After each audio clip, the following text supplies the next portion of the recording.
Good morning. Welcome to RSBN Live. This is our second broadcast of the day. This time, President Trump will be meeting with the NATO Secretary General there at the White House. So we'll have that in its entirety. As soon as we see a feed from the White House, we'll go there live. If for some reason it's a tape playback, we'll be playing it back right away. You'll see it say moments ago or recorded earlier if that's the case. But we have a lot of interviews lined up for you here on Right Side Broadcasting Network, including our RSBN host, Christina Loren, will be joining us from Nashville, Tennessee here shortly. As you're looking live at the White House, today, of course, 11:45 Thursday, March 13th. Now, part of the NATO, the North Atlantic Treaty Organization, consists of 32 countries. Two of them are in North America, Canada and our country, the United States, of course. And there are 30 countries in Europe. So today's conversation will be quite interesting. Mark Rutte is the Secretary General of NATO. So when that starts, we will go to that live here on Right Side Broadcasting Network. As we await Christina Loren, we also have from the Republican Jewish Council, Sam Markstein will be joining the broadcast. A bit later, conservative journalist Summer Lane, one of our writers at RSBN, someone that gets reposted a lot by President Trump, especially over the campaign season. Of course, that's pretty awesome. And then also a bit later today, at about 1 o'clock, it all depends on how long the NATO meeting will be, but we will have an interview with the Duggar Band out of Tennessee. And the reason why we're bringing them on this broadcast is because they were censored from going on a local station recently because of their song, a very patriotic, good song that I listened to a few times here. We're actually going to let you listen to that entire song at the tail end of this broadcast, but they will join us live and we'll tell you more about their story coming up. So those are some of the interviews we have. And again, coming up is RSBN host Christina Loren. So as we await her to jump on the line there, we'll be going to Sam Markstein at about 12 o'clock, depending on everything pending on, of course, whatever happens at the White House there when it comes to the NATO Secretary General and the President and when they meet together. So we'll have that as the premier part of this broadcast, of course. So again, 11:47 right now. Earlier today, we were having a broadcast about the CDC, the NIH, and the FDA, and some of the nominations moving forward. Well, at this point, that was canceled because one of the nominees for the CDC, that was withdrawn. So there was a cancellation of that meeting. So if there's another meeting that pops up, we'll bring you to that as well. So all this as we are about 54 days into President Trump's second administration. Obviously exciting times in the country right now. It is MAGA central right now. It's MAGA country, MAGAville, whatever you'd like to call it. Because at the end of the day, making a country great again is a great thing. So it's awesome to see it happening. And let's go to colonialmetalsgroup.com as one of our sponsors as well. So if you'd like to go to freegoldguide.com/RSBN, you get a free info kit on gold and silver. But this is also about a tax-sheltered IRA, a 401k, all backed in gold and silver. It's a hedge against inflation. It's a good place to put your money, especially in those retirement areas when it comes to a retirement or savings. Always nice to have it in high value, gold and silver. We'll be interviewing the CEO of Colonial Metals Group tomorrow, and then we'll play that interview for you in the near future. So just go to freegoldguide.com/RSBN, and you get a free info kit on gold and silver. All right, so 11:49 as we are looking live there at the White House. This is usually the spot where the foreign leaders meet the 47th Commander-in-Chief. This time, the Secretary General of NATO, Mark Rutte, will be meeting with the President there in the Oval Office. So we'll have that for you right here on RSBN Live. Thank you so much for streaming in with us wherever you're watching right now, especially to those of you watching on Rumble. It's always great to see some of the chats on Rumble and on other sites as well. Just some great and funny personalities as well. There's some funny stuff.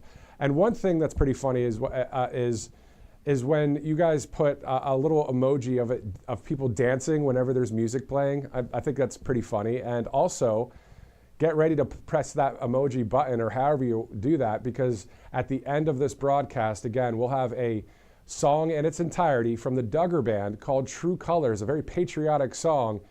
We'll be playing that a little bit later, and then we'll have an interview with them as well. So the reason why, again, we're bringing him on is because there was a censorship situation. They're actually supposed to go on to a morning show and play this song, True Colors. Well, things changed, and we'll tell you all about that coming up a little bit later. Meantime, getting ready for a couple live interviews. We have Christina Loren about to join us, and then soon after that, the Republican Jewish Council's Sam Markstein will join us as well. So again, 50 wins in the first 50 days. If you've been keeping track, there's been a lot of victories happening for our country. Everything from energy production to manufacturing jobs to the border being closed to the tariff situation happening.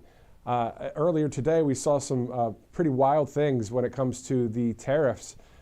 EU, the European Union, says we're going to tariff American whiskey by some 50%. President Trump hit back on Truth Social saying, okay, if you do that, you're going to get a 200% tariff on all incoming products that are wine, champagne, alcoholic beverages from the EU, France, all the member states there. President Trump doing the right thing at the right time. He's been doing that since he announced his candidacy for president back in 2015. And for those of you getting a chance to watch some of The Apprentice on Amazon Prime, quite awesome to see these episodes for free and to see what it was like back in the day for that show that went on for many, many seasons. And if I think I have it correct, was it 12 seasons or 16 seasons? It was just a lot of years that show was successful. A lot of people enjoyed it and watched it. So it's great if you want to check it out. If you haven't really watched it, you can check it out and see what President Trump was like then. It's the same guy in the sense of someone that's a straight shooter and on it and on point when it comes to business and leadership. So great to see that. Do we have Christina Loren on the Zoom call yet, guys? Okay. All right. So we'll be seeing her in just a minute. We'll be going to another Zoom interview at 12 o'clock with the Republican Jewish Council, Sam Markstein, will be joining us here in just a minute. Let's go to Tax Network USA. 800-357-1415 is the number. You can settle your back taxes today. tnusa.com/RSBN. If you're questioning the situation that you have and you're trying to figure out how to get out of that hole of financial ruts, especially when it comes to paying back taxes, this is the group right here, Tax Network USA. 800-357-1415 is the number, tnusa.com/RSBN. A number of great sponsors here at Right Side Broadcasting Network. Why don't we go to Patriot Addict Deals as well, patriotaddictdeals.com. There's quite an awesome product that they have on there as well, and you'll see it, the Trump Force One airplane. If you use the promo code RSBN20, you get 20% off that great plane right there. There are only 100 left. Last time this happened, there were 200, and they flew off the shelves, no pun intended. And our RSBN host, Robert McNeely, bought one of them as well. He said he wants to buy another one, so you better hurry up before he buys them all. Those are some great gifts right there, especially that plane, the Trump Force One plane. That's just awesome. PatriotAddictDeals.com, great sponsor here at Right Side Broadcasting Network. Let's check on any breaking news happening as we get ready to go to the White House, the Oval Office. President Trump meeting with the NATO Secretary General Mark Rutte at any moment. So we'll go to that as soon as we get it. We do see that a number of stories are online right now that we're following, but we are seeing that Secretary Sean Duffy says he is launching a full investigation into the DEI hiring allegations at the FAA immediately. If true, this is a story that he's referring to from the Daily Mail, which I'll share with you in a sec. Swift accountability will come for those responsible. We need the best and brightest, not buzzword DEI hires. So that's a good way to put it. The Daily Mail online saying, listen to leaked audio of DEI activists sharing air traffic controller exam answers with minority candidates. So that's a story that we're checking out there. And then the Secretary Sean Duffy, who's really working on taking care of business when it comes to having the right people at the right jobs, especially when it comes to aviation safety. So you see that there from the Secretary Sean Duffy. Also, if we look at Truth Social, always interesting to look at Truth, especially when we're seeing President Trump say various things, talking today about the fake news media, talking about tariffs, Also talking about the Customs and Border Protection February report, making America safe again. Under President Trump and Secretary Noem over at DHS, encounters at our border have reached the lowest in recorded history. Total number of illegal aliens apprehended crossing the border. Well, it looks like in February of 2024, check this out, in 1 month, under Joe Biden, 140,641 people in 1 month. In the month of February with President Trump, 8,347. That's a 94% drop from what it was like under Sleepy Joe. 94% drop. So that's quite amazing to see that statistic. President Trump about a couple hours ago saying Canada needs America. America does not need Canada. That's from Grant Cardone of Cardone Capital on Stuart Varney and Company. President Trump talking about that. He also said the U.S. doesn't have free trade. We have stupid trade. The entire world is ripping us off.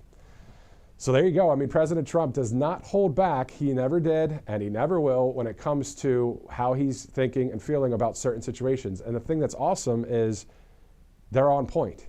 And that's why he is back at the most powerful position on the earth at that building, the White House, where he's going to meet up with the Secretary General of NATO here in just a minute. We'll bring you that live as we see the live coverage unfold here on RSBN Live. My name is Matthew Alvarez. Thanks so much for streaming in with us. And of course, looking forward to tomorrow's coverage as well. We have a number of interviews lined up. We'll see what the White House schedule is as we get it. But looking forward to a nice weekend too. Hopefully everyone will have a great weekend coming up. But we're only on Friday Eve right now. So looking forward to the various coverage we're going to have. So also, President Trump saying the globalist Wall Street Journal has no idea what they're doing or saying. They are owned by the polluted thinking of the European Union, which was formed for the primary purpose of, quote unquote, screwing the United States of America. Their WSJ thinking is antiquated and weak and very bad for the USA. So President Trump going at the Wall Street Journal quite in dramatic fashion here. Also, but have no fear, he says, we will win on everything. He goes, egg prices are down, oil is down, interest rates are down, and tariff-related money is pouring into the United States. He says the only thing you have to fear is fear itself.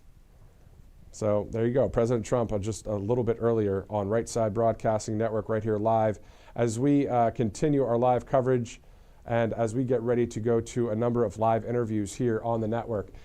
Again, this is going to be a great day because the coverage here, of bringing it from start to finish when it comes to the president, you're getting full access to the White House and to this meeting today between the Secretary General of NATO and President Trump. And if you recall, over the past 4 years, the accessibility and the transparency there was none of it.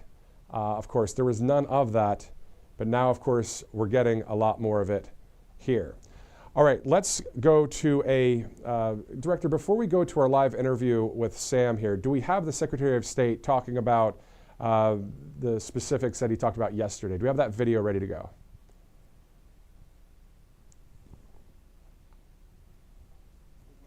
Yeah. Okay, let's go to that video. Let's play that now about deporting those that are supporting Hamas.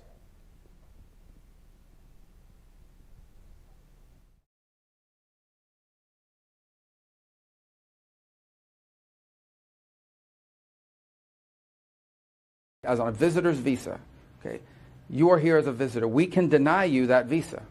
We can deny you that if you tell us when you apply, hi, I'm trying to get into the United States on a student visa. I am a big supporter of Hamas, a murderous, barbaric group that kidnaps children, that rapes teenage girls, that takes hostages, that allows them to die in captivity, that returns more bodies than live hostages. If you tell us that you are in favor of a group like this, and if you tell us when you apply for your visa, and by the way, I intend to come to your country as a student and rile up all kinds of anti-Jewish student, anti-Semitic activities, I intend to shut down your universities. If you told us all these things when you applied for a visa, we would deny your visa. I hope we would.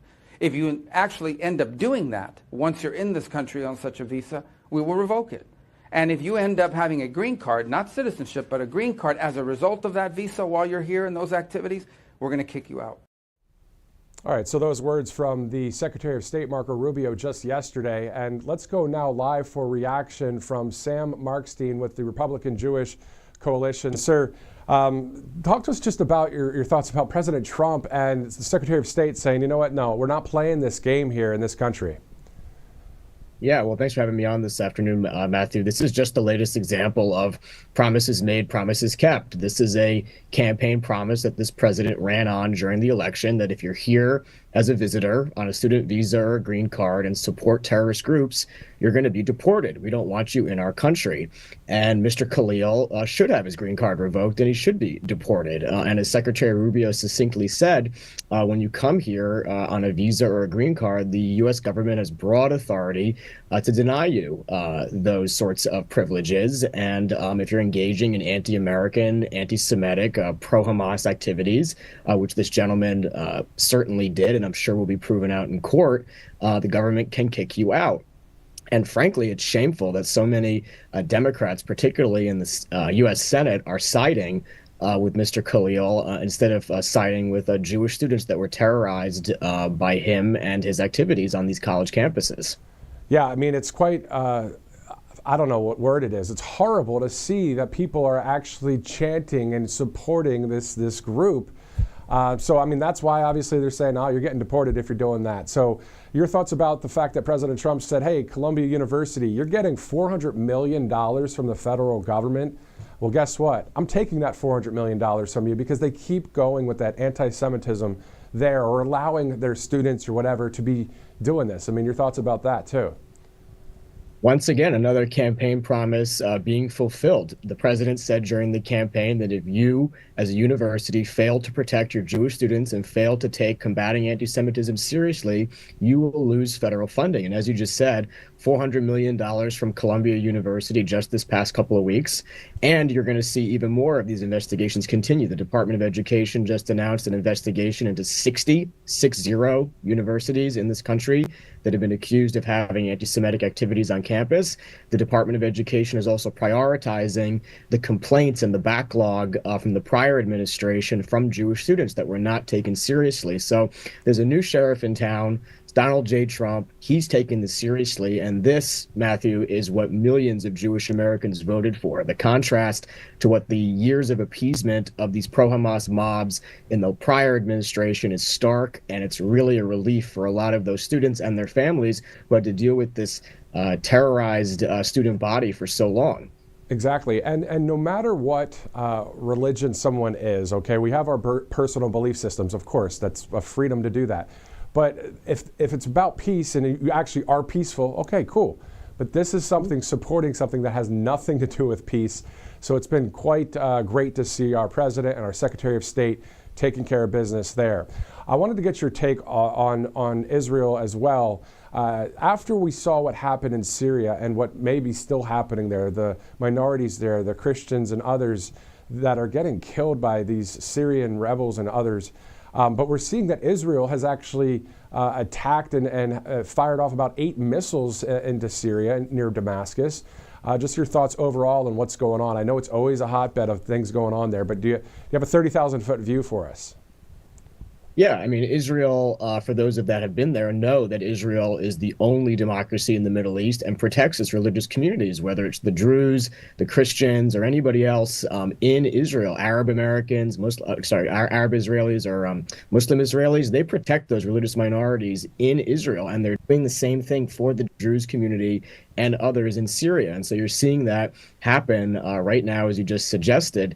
And you're also seeing some breaking news from the diplomat, Steve Witkoff, who is proposing an extension of the ceasefire agreement, which ended on March 1st. He wants to see, and this president wants to see, an end to the bloodshed and the fighting. He wants the hostages home, and he wants Hamas no longer in a position to govern Gaza. And so this deal would allow for the surge of humanitarian aid and as well allow for the return of hostages, both living and unfortunately deceased, from the tunnels in Gaza. And we're awaiting, the Arab neighbors to propose their plan to how this whole thing ends, because the president has his vision, and we're hoping and hopeful that the Arab states will have some more skin in the game and will actually take a forward step in making sure that Hamas is obliterated and that the Palestinian people are free to get away from this terrorism and de-radicalize and demilitarize, and that Israel actually has a neighbor that they can, rest assured at night will not commit another October 7th, because that is the highest priority, that never is allowed to happen again. Exactly. And we saw with Prime Minister Benjamin Netanyahu when he visited President Trump, obviously on the same page with that, defending Israel. Your thoughts about President Trump overall when it comes to foreign policy and meeting all these foreign leaders? Doing quite the job, isn't he? It's incredible. The last administration took almost 1,300 days to invite the Prime Minister of Israel to a meeting at the White House. This president not only invited Prime Minister Netanyahu in the first 15 days, but he made a point of having him arrive as the first foreign leader invited to the White House. So this President Trump, is picking up right where he left off as the most pro-Israel president in U.S. history, whether it was the Abraham Accords, moving the embassy to Jerusalem, tearing up the Iran nuclear deal, sovereignty over the Golan Heights, and how strategic was that decision. Looking at it now, the list goes on, and we have no doubt that he's already started to do these sorts of things, whether it was unblocking badly needed military aid that the Biden administration was slow walking. When you put daylight between yourself and Israel, the enemies of America and Israel recognize that, they know it, they can see it, and they're emboldened to continue their malign activities. This president says no way, no how, shoulder to shoulder with Israel, no daylight, and you're seeing the results. And the results are great. Sam Markstein with the Republican Jewish Coalition. Sir, thank you for joining us from the nation's capital. Great to be here as always. Thank you, Sam. All right, so 12:06, Thursday, March 13th, getting ready to go to the Oval Office there at the White House, as President Trump will be meeting with the Secretary General of NATO, Mark Rutte, here in just a little bit. Meantime, on the line may be RSBN host Christina Loren. As soon as she's there, we'll go to her live as well. And then coming up at about 12:30, we'll be going to a few more interviews live right here as we await this great meeting between the President and the Secretary General of NATO. As we await some more live interviews, let's go to Byrna, Byrna.com/RSBN. It's a great option for less lethal force. Now, full disclosure, the company is all pro 2A. They love the Second Amendment. They own guns. But this is something to use in case you don't need to take it to that kind of deadly force, right? So it's a less lethal launcher. There's 2 kinetic rounds in there. And then there's also 3 or 4 of the chemical rounds that have tear gas. Now, the kinetic rounds are plastic, balls basically that you'll be shooting at someone that may be trying to rob you or whatever the situation is. But at the end of the day, we know that 5% of law enforcement has a Byrna, and also about 99% of altercations, I'm told, don't need to go to that deadly force. So what do you do before all of that? It's, with law enforcement, there's a verbal command, then there's a less lethal approach, and then if they have to go to the next level, they do. But this helps you in that in-between area. So just go to Byrna.com/RSBN. They've sold, I believe it's 500,000 products in 5 years. So 500,000 units in 5 years. That's really good numbers. This may be a company you've heard of and you're familiar with. So just go to Byrna.com/RSBN. You'll get that 10% off, a great sponsor and company here at Right Side Broadcasting Network. All right, so it's 12:08 Eastern Time. We'll be getting ready for our next live interview as you see the Marine opening the door there for various people heading into the White House. And that'll be where the Secretary General of NATO will be showing up at any moment. And then we'll see the live feed from inside the Oval Office. If for some reason it's a recorded situation, we'll be playing it right back for you as soon as we get it. And that's just the way it works for all of the networks, including ours. That as soon as we get that, we'll just replay it if it's not live. Yesterday, there was a live East Room St. Patrick's Day reception, even though St. Patrick's Day is on Monday, the Irish leader there, of course, Michael Martin. And that was a live feed that we had from the East Room. So sometimes it's live, sometimes it's recorded, but at the end of the day, we'll bring it to you either on this channel right here live on RSBN Live, or we'll upload it to our various social platforms, including the great Rumble. All right, so coming up in just a little bit, we'll be interviewing a number of people, including a band will be joining us today from Nashville, Tennessee. It's going to be quite awesome to hear from the Duggar Band. You might have seen some of them in the news. Libs of TikTok is where I saw the story. We'll get more details about the whole story coming up a little bit later.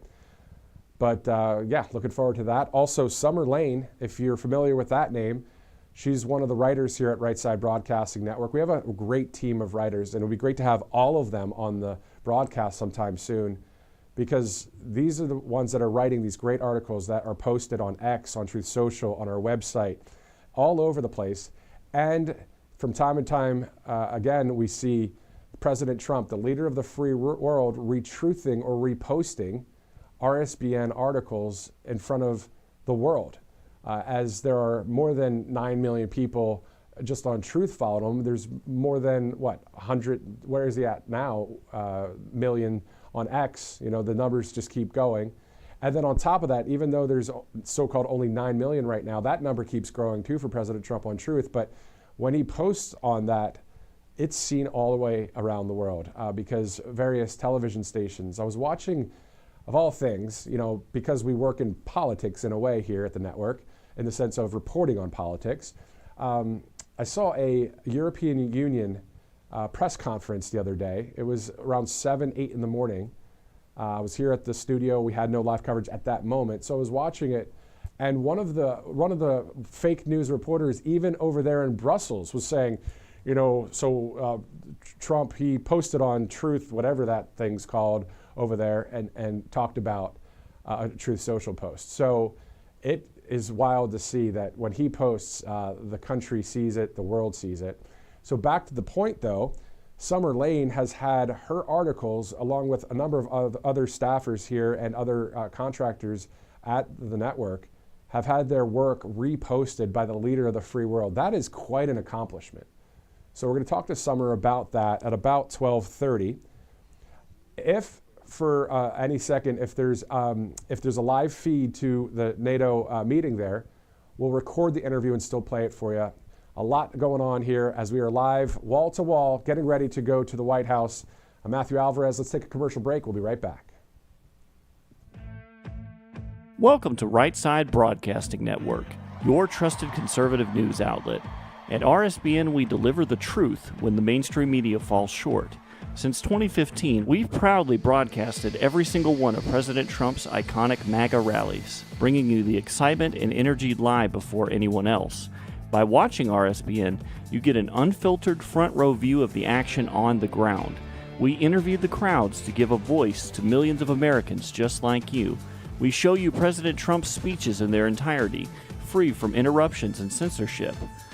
We cover the stories that matter to you with the integrity and passion you deserve. Thank you for choosing RSBN as your home for America First News. Together, we stand strong, united, and informed. So join us and be part of the right side of history. Hey y'all, it's Silk from the Diamond and Silk Chit Chat live show. Look, don't forget to check me out right here on RSBN Network. Be sure to watch the show on Right Side Broadcasting Network, and I want you to support Right Side Broadcasting Network. Yes, it's imperative that you do so, okay? I look to see y'all soon. Bye-bye. I hear every day about the products you all wish MyPillow carried. Well, guess what? We probably do. Slippers, bathrobes, pet beds, blankets, mattresses, sleepwear, loungewear, duvets, comforters, pot holders, aprons, oven mitts, and so much more. And they're all on sale. For example, get our best-selling standard MyPillows for only $14.98. Body pillows, $29.98. 6-piece bath towels or kitchen towel sets, just $29.98. Multi-use MyPillow 2.0s with pillowcase, $9.98. Save $40 on our Spring Percale and Giza Dream bedsheet sets. Any size, any color, and so much more. So go to MyPillow.com or call the number on your screen. Use your promo code to save up to 80% on all MyPillow products.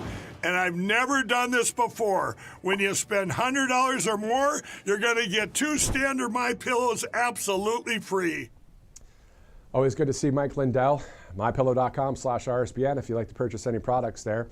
All right, so you see it right there, awaiting President Trump to meet with the Secretary General of NATO there at the Oval Office in the White House. So looking forward to that. We'll take you there as soon as we see the live picture. In the meantime, let's go to Nashville, Tennessee. We're going to go to Nashville twice today, actually. We're going to see the Duggar Band will join us a bit later. We'll tell you why they'll be on the broadcast a little bit later. Meantime, let's go to someone familiar, of course, to all of you, RSBN's Christina Loren, live right now from Nashville, Tennessee. So, first of all, Christina, how's the week going, and what are your thoughts about President Trump and the team right now? You know, Matthew, I'm a strong proponent of everything President Trump has done so far. He's playing a long game.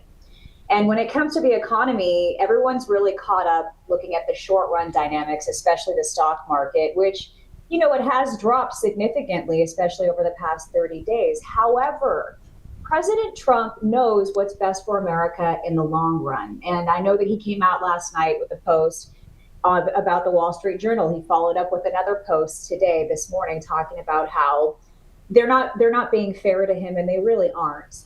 The economy is something that it doesn't change overnight. The stock market does.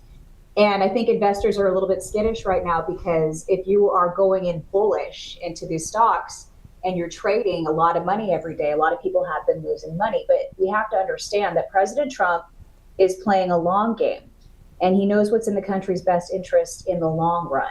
And, you know, Canada getting tough right now, it's really not in their best interest. I think most of us understand that. Canada, I like to think of as America's hat. It looks good, but truly it's propped up by the American economy. And when you take the American economy away, it falls down like a flat beanie that is made in China, because China is Canada's #2 trading partner. And if they want to be reliant on China, it's a terrible idea. They really need to rethink how they're going into these negotiations. So, you know, people have been hard on President Trump lately. I studied economics, and I know it's all about the long run. And so I do hope that the stock market will turn around, because I hate to see anybody losing money. But I have full faith, complete confidence in the President of the United States of America. And going into these NATO meetings today, I know that he's going to do what's best for America as well. Some countries have not been paying their fair share, and they've been getting ample protection courtesy of the United States of America. NATO needs the U.S.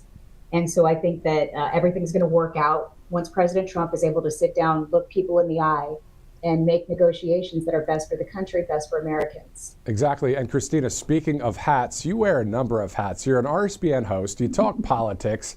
I didn't know that about you with the economy, you know, studying economics. You just broke that down beautifully. I'm like, whoa, hey. And then you're a meteorologist in the mainstream media. So, okay, so we talked politics, we talked economy. Let's touch on the weather quick, because I did see there's a number of systems all around the country right now. So what are you seeing out there? Well, the first official day of spring is actually a week from today. It's going to be on March 20th, and winter's grip is hanging on tight for much of the western half of the country. There's a really cold winter storm, late winter storm that's brewing, bringing ample rainfall to California. Now, this is going to move across the country. Ahead of this system, we have red flag warnings all the way from Texas north through the Plain States today. And once that storm moves in, we talk about springtime severe weather. We have a really good chance as we move into your Friday for a severe weather outbreak, especially watching states like Illinois and Missouri. But the threat for tornadic rotation stretches all the way from the Mississippi River Valley down to the Gulf Coast. So everybody's going to have to be on high alert tomorrow. Make sure that you have a way to get that weather information to you. And then as we move into Saturday, we're still going to be dealing with the severe weather threat, but this time it pushes out to the East Coast, to the Carolinas. And so it is that time of year, but whenever you see these large contrasts in temperature, we call it the temperature difference force, that's what can trigger these really strong thunderstorms. And it's the strong thunderstorms, as you know, living in the South, that can trigger tornadic rotation. And so we do have to be careful. I do think we're going to see at least 1 to 2 tornadoes as we move into tomorrow. So everybody just make sure that you're weather ready. Exactly. And then on top of that, did I see the word blizzard up in the Northeast or anything like that? Yeah.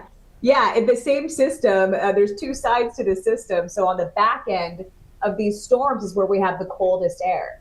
And so the wind, you have wind-driven snow that is going to create whiteout conditions, especially in the Dakotas into today. And then the same wind, the tight pressure gradients also anticipated all the way south into Texas. So we could actually see fires. Red flag warnings mean that we have very, very low humidity, gusty wind, and any sort of spark could spread very quickly.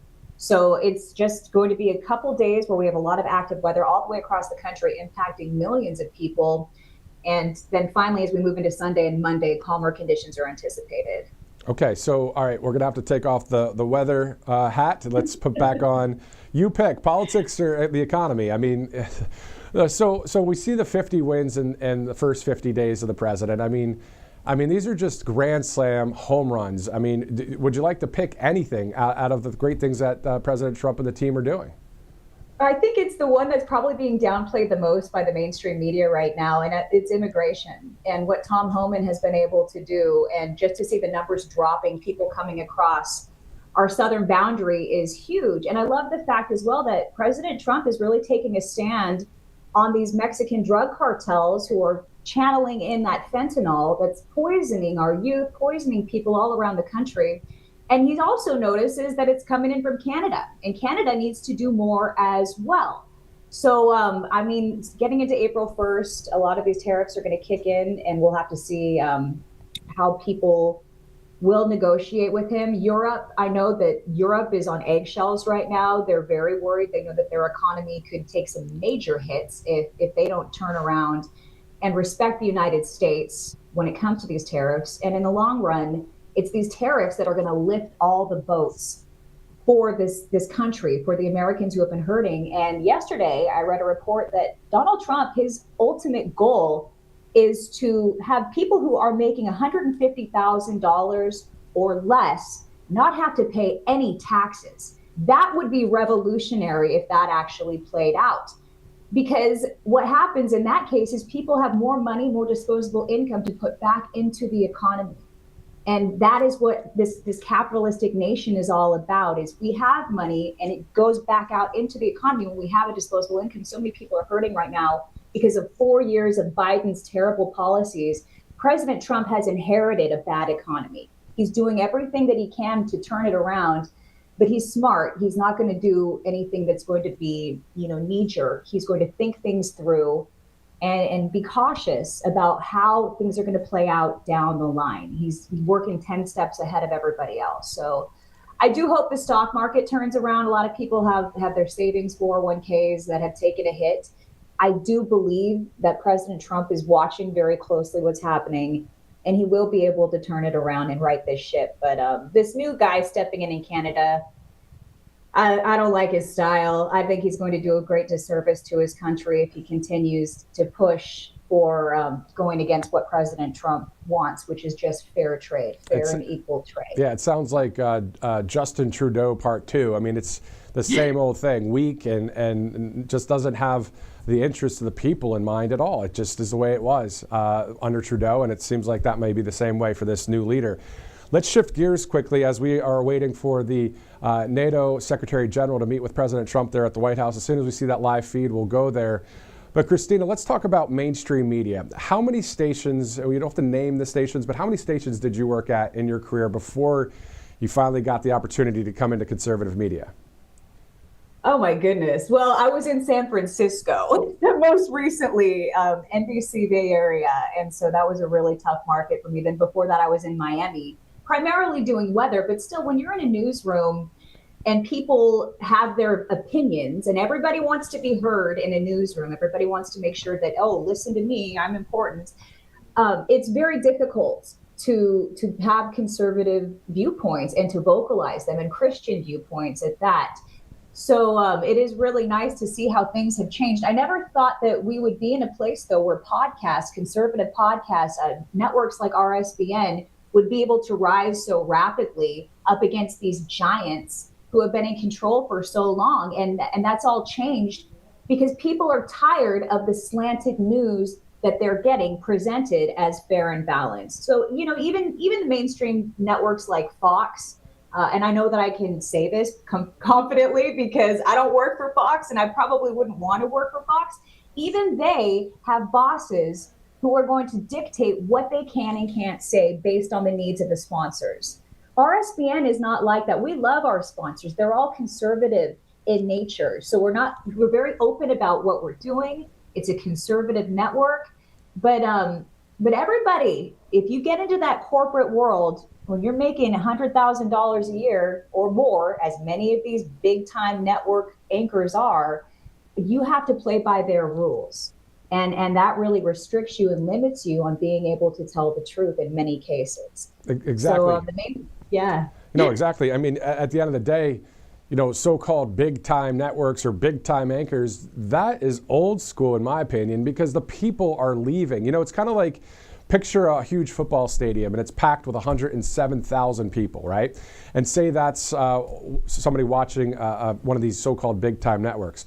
That's the way it was. Now it's, maybe a few thousand here, maybe a few. The seats are emptying from the eyeballs of people watching or listening to this mainstream media because they're so sick and tired of the garbage, the fake news. And we have to thank President Trump, because I was talking about this earlier, and I want to get your take on it too as we're awaiting the NATO Secretary General. The amount of times he called the fake news, right? Without that, would the conservative media be where it's at today? No, they wouldn't be. President Trump, he essentially changed the game for everybody. Now think about this. If Kamala Harris won the election, and thank the Lord she did not, we'd be in a world of trouble right now. But if she did, they would keep on going the way that they were. Even people who work for big time networks are having to change the way that they approach some of these news stories in order to try to be more fair. They didn't care at all before. They covered up the Joe Biden cognitive decline. That alone should make Americans angry and never trust them again. But you're right. It's President Trump who we have to thank for changing the media landscape. And it will never go back to what it was. It can't. Exactly. It's too broken. Yeah. No, exactly. 100%. I mean, you think about the greats, Rush Limbaugh, a lot of people listened to him over the years, a great king of conservative media at the time. And then now, in 2015, we saw Joe Seals here at the network say, okay, I have an idea. President Trump keeps saying, why don't you show the crowds? Why don't you see what's actually happening here? Because we know, and even the Democrats understand this, that optics and messaging and appearance and the public opinion, court of public opinion, all of this is a very big role to play when it comes to voting, right? Or to get the message out. And anyway, so we got to see the crowds. We got to see the entire speeches by President Trump. So Joe was able to see that all the way through. And now we see what's happening with the conservative media, the birth of more of, let's just put it plainly, not fake news anymore. We don't have the fake news thing going on. We want to only report common sense and truth and things that are just the basics of our lives, right? And just go ahead and continue on. I'm sure you can continue right in that vein. Oh, absolutely. What Joe Seals really did as well, and I don't know if it was intentional or if it was just part of his honesty, because that's who he is. He's an authentic man. He wanted everybody to see the unedited whole truth. And now he's been able to bring that to a different level as opposed to just covering the rallies. Now what you're doing at that network every single day is you're showing every single move that President Donald Trump makes. And you're not cutting in and showing the parts that make him look bad like the mainstream media is doing. You're showing all of it. And when I look on X and I see that you have, 62,000 viewers or 150,000 viewers, just depending on the news day, how many people are actually on X, it's amazing to me because so many more people are watching RSBN or this unedited coverage, even more so than Fox when they do something live. They're watching RSBN. And it goes to show that Joe Seals was incredibly intuitive in knowing that people want to see the truth and they want to be able to pick it out for themselves. They don't want someone telling them how to think or what to believe or to have a narrative shaped in such a way that you are now taking on someone else's opinion as opposed to being able to really dictate what is true on your own. We're free thinkers. And I just, I tip my hat to him because he is so smart and you and Bobby and Grace Saldana, for going after this, because it's a small crew, but look at how many viewers you have every single day now, and it's only going to grow. So yeah, it's a pretty amazing. It's because there's a demand for it. The fair market decides. The demand is there for RSBN. That's perfectly said there, Christina. And also, covering America First stories, breaking news, whether it's inside the Beltway in D.C. or outside the Beltway, but being able to be in a position to see people like yourself, an RSBN host. We're at CPAC recently. You've covered a lot of the rallies as well. People get to know all of us and hear what we're saying, because the thing is, Christina, that you appreciate, as do I, as to Bobby and others, is that there is no teleprompters at Right Side Broadcasting. We may get one someday to help read some of the scripts here and there, but the point is, this is speaking from our mind and our heart, and I think that really resonates with the American people. Oh, it absolutely does. And our faith is a big part of that, because it takes a lot of faith to get out there and do what you're doing without a teleprompter, and you trust God to speak through you in the moments of insecurity or the moments where you have to stretch things out because maybe President Trump is late. I think that there's such beauty in just being able to speak openly and have a conversation without reading the whole time. And it's hard. And I don't know if people understand how hard it is, but every single one of those network news anchors, even the reporters out in the field, they have their phones, they have something to reference. Not you, not the people at RSBN, and it's a beautiful gift. So I hope that our audience understands how hard that is. And by the way, they're great too. Getting to read the comments, especially on YouTube, listening to what they have to say, it feeds into what we need to look at, what we need to take a closer look into, what they want to see more of. The fact that they're very much a part of what we're doing as well, because they're unfiltered as well on YouTube, on X, on Rumble, and they're so much a part of what we do. So I know you got another guest coming up, but I really do admire the work that you do. And without a prompter, it's so much harder. Yeah, it is. And you too. Yeah. And a shout out to RSBN's Robert McNeely and Ashley Brassfield as well. She sometimes joins us live from South Carolina. You're in Tennessee. Yeah, it's quite the group as we continue to grow here at the network. So Christina Loren, thank you so much for taking the time with us on RSBN. Thank you. Talk to you soon. All right, see you later. All right, so Christina Loren joining us live from Nashville, Tennessee. Let's go from Tennessee all the way out to California in just a minute. As soon as we see Summer Lane join us, we'll go there as well. And actually, she is just popping up on the screen here. So why don't we go to California, where Summer Lane joins us right now live. Let's see. I'll wait for it to pop up. There she is. Summer, how you doing?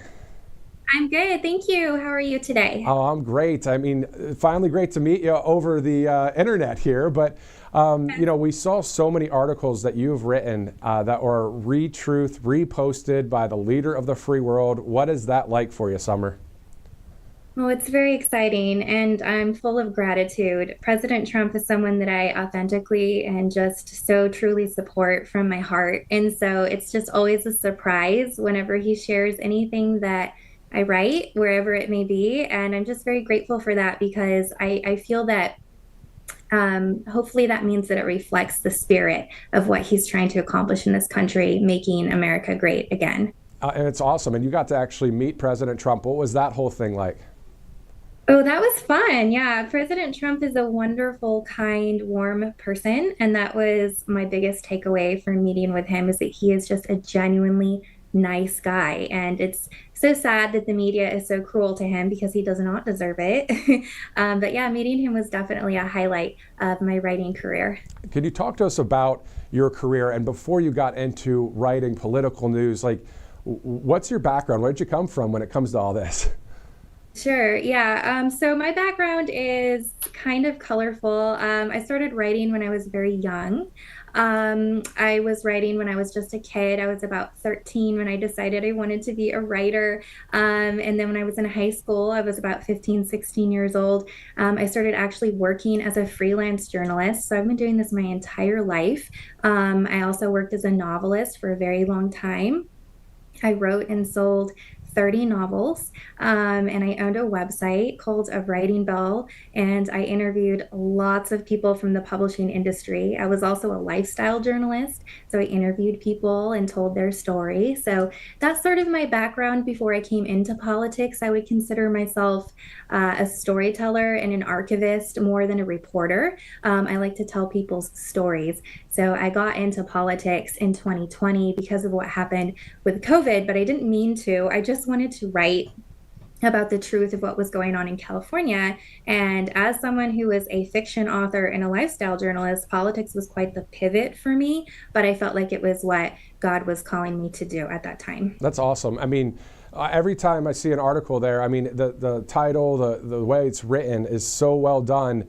And attracting people like President Trump to retruth it to millions and millions of his followers, all of us to see it, is just quite awesome. Let's talk a little bit more about how your worldview, how you got to have this skill. I mean, it seems like you're just a naturally skilled writer, but was it your parents' upbringing? Was it the school you went to? Was it church? What was it to get you so on point with knowing, almost foretelling what's going on? It's just really fascinating. Oh, well, thank you. You're very kind. I think I've always loved to read, and I'm a student of history. And so I love American history, and I was homeschooled. I had a lot of extra time. So when I was growing up, I would just write in every free moment of the day, between every subject, at night, early in the morning. I was writing, back then by hand, and then later on a laptop, and I just loved it. And I was mentored very young by an author who helped me kind of refine my skill at a very young age, which I think gave me a head start in my career field. So I just think that I love a good story, and I love to tell a good story, and I love to hear a good story. So it's just something that I thought would be fun to do for a living. Of course, everyone was like, oh, you can't be a writer.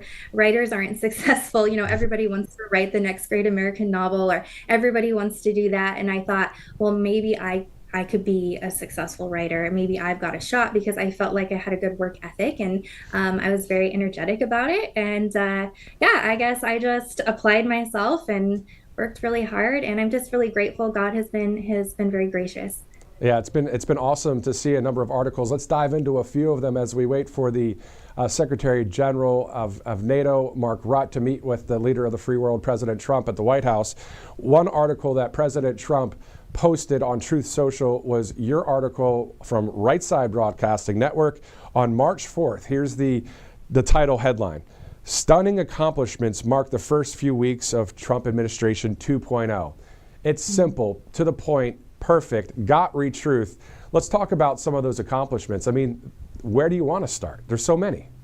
I know, right? There are so many. I think in that particular article, I was talking about, the economy and all of the other things that he's accomplished in terms of just foreign policy and his diplomacy that he's putting into action so very quickly. In February, I think we added 10,000 new manufacturing jobs to the economy. I think about 9,000 of those were auto manufacturing jobs, if I'm not mistaken. We're seeing the prices of eggs drop, and yesterday, I think President Trump said that the price per barrel of oil had dropped to $65, I believe. That's huge. We're seeing the lowest levels on gas since 2021, when this whole mess started with Joe Biden. We're seeing diplomatic actions in Ukraine and Russia with that ceasefire that was just secured on Ukraine's part. That was a huge deal. Only President Trump could pull that off, and we're also moving closer toward peace and resolution in the Middle East. And with the tariff system coming in, we're seeing all of these businesses to the tune of, I believe, just over $1 trillion of investment coming into America. America is not being taken advantage anymore. We're going to be an economic powerhouse, a manufacturing superpower, and that is all due to President Trump's incredible agenda that you and I both knew was going to be successful. Yeah, it was quite awesome, man. During the campaign season, the rallies, all of the promises made, promises kept that we're seeing now. Let's talk about some more of these accomplishments. I mean, at the end of the day, we see the southern border being closed down, with the military that's down there, with the Customs and Border Protection. Your thoughts, though, about the fentanyl situation? President Trump still putting tariffs on Canada and Mexico and China because they have that ingredient that makes the fentanyl, whatever. But your thoughts about all that? Oh, it's fantastic. I last year in previous reporting that I did a big story independently about fentanyl and its effects on what was happening to this country. It is literally a biological weapon. It is horrific. It's killing thousands of our children. And the precursor chemicals are manufactured in China, and they're distributing those chemicals through Mexico and Canada. So, this is a really big deal that's actually having deathly effects on our people. So President Trump is right to tariff these countries, to kind of put them on notice. Hey, you're not going to do this to our people anymore. And it's not just the tariffs for fentanyl. It's also the reciprocal tariffs and the retaliatory tariffs that he's doing, when Ontario tries to push us around. What it shows the world is that America is strong again, and we are moving back toward a tariff system that we haven't seen since the early 1900s and the 1800s, when we were incredibly wealthy and had so much domestic revenue.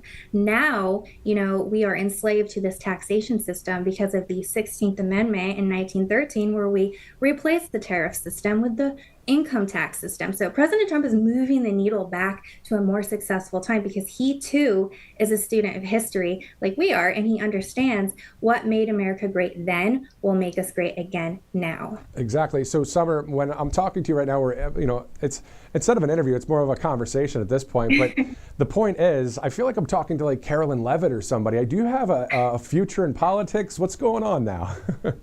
Oh, no, I don't think so. I just love what I do, and I'm very passionate about it. I have a lot of fun writing about what's true. I think I said at the beginning of our conversation that I see myself as more of an archivist. I think it's an honor to be able to archive this moment in time, this historical period. We've seen a lot of incredible moments in our country's history, from the founding to Abraham Lincoln to what happened all the way through the 1900s with different presidents. You don't see people like President Trump come along very often, and I feel so very honored just to be able to capture this moment. And I guess I'm just having fun doing it, and maybe it just comes out. Yeah, no, it totally does. Let's look at a couple more articles before we let you go here, as we're waiting for the Secretary General of NATO. And also at about 1 o'clock, a band from Nashville will be joining us.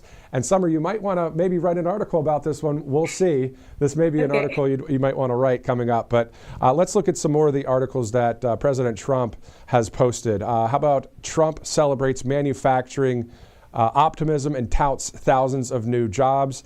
So we saw that just the other day. Let's talk about some of the economy again a little bit, because we're seeing that he's tariffing now the EU. Did you see that Truth Social post today, where he's saying, hey, they're going to tariff 50% on our whiskey? So he's saying, okay, well, I'm going to do a 200% tariff on everything that you're bringing in, especially from France, champagne, wine, and all that kind of thing. So your thoughts about all that?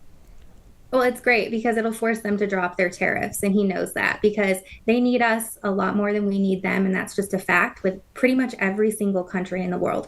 We do have the domestic production capability here to be totally sovereign and independent. Not that we need to be an isolationist country, but we could if we needed to, and he knows that, so he's leveraging that. And the key to a good negotiation is you have to have leverage. And if you read The Art of the Deal, which is one of the best books ever, Donald Trump negotiates now like he did then. So what he's doing is very simple, and it's very, as he likes to say, common sense. So I get really excited when I see these negotiations going on. The media will say, oh my gosh, Trump keeps changing his mind on tariffs. No, he's not. He's negotiating, and negotiations are fluid. They change every day. And I think he kind of said something to that effect yesterday. I'm kind of paraphrasing, but he did say, tariffs, you respond, you go back and forth. This is normal. This is business. So I think it's great. I'm really glad that America is not getting taken advantage of anymore. Yeah, and it's great to have the Secretary of Commerce, Howard Lutnick, who is also very brilliant when it comes to trade and the economy and the like. So outside of that, Summer Lane, thanks so much for joining us, taking the time with us here on RSBN Live. It's 12:44. Summer, thanks again. Let's have you on as soon as we can. All right. Thank you. Thanks, Summer.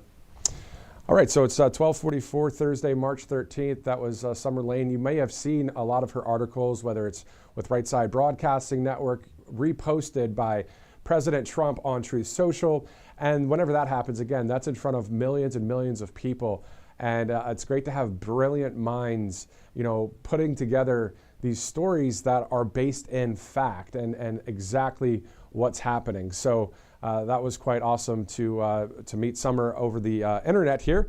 12:44 again, as we are waiting President Trump to meet with the Secretary General of NATO. So at about 1 o'clock, before we get to the information about 1 o'clock, I'm told we can go to MyPillow. So let's do it. MyPillow.com/RSBN. Now, I've been showing you the My Coffee as of late, so I'm going to show that to you again. This is great stuff, all right? So we definitely consume some of this here at the studio. It's awesome. So if you haven't tried MyPillow's coffee, My Coffee, go to MyPillow.com/RSBN. Also, go to that website and get the Go Anywhere pillow. Who knew that he had one of these too? So this is awesome. More than 2,000 products on the website there. So when you give to Mike Lindell and buy his products, obviously that helps us out as well. So mypillow.com/RSBN, you can use that promo code on your screen that you see there, up to 80% off of everything. I don't know about you, but I could have talked to Summer for another 20 minutes to talk about a brilliant person that is on the right side of history and working with us here at Right Side Broadcasting Network. And she, along with many others that are at this network that write for us, and you see all of these great articles all over X and Truth Social and on our website.